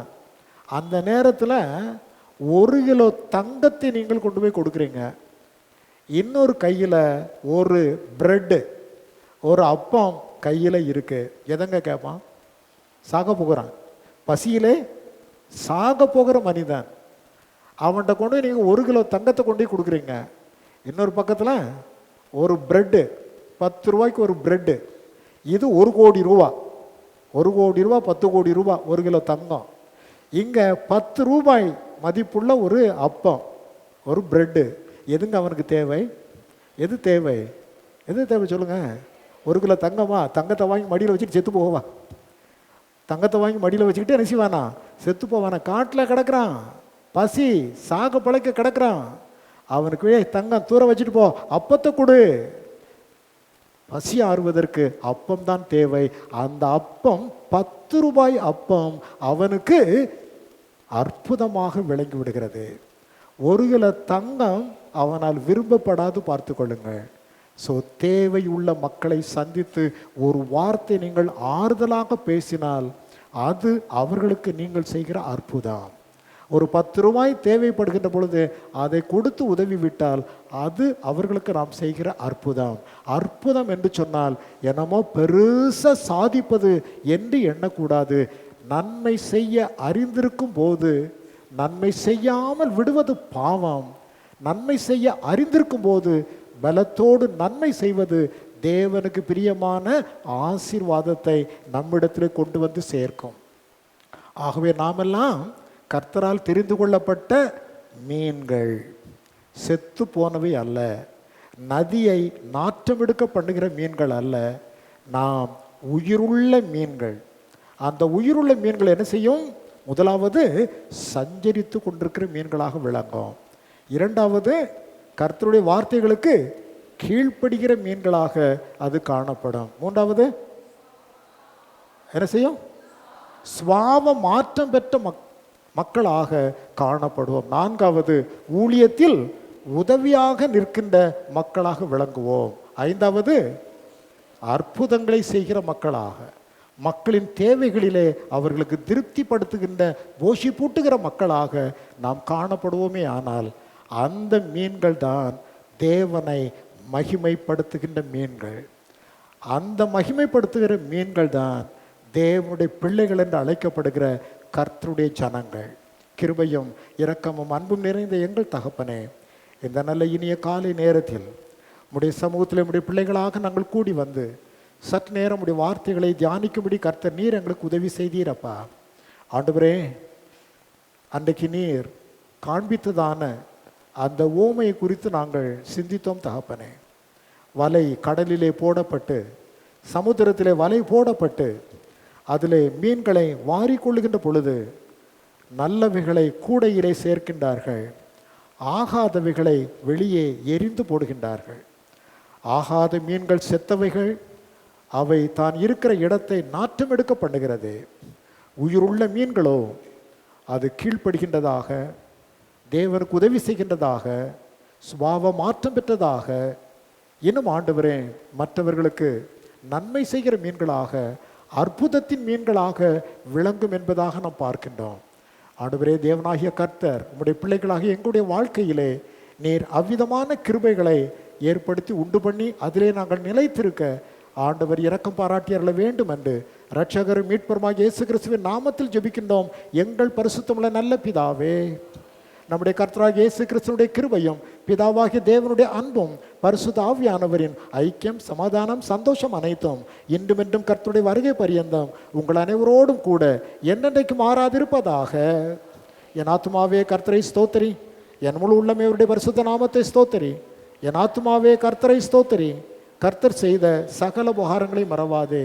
ஆமேன், ஆமேன், ஆமேன். அல்லேலூயா, அல்லேலூயா, அல்லேலூயா. God bless you all. Thank you.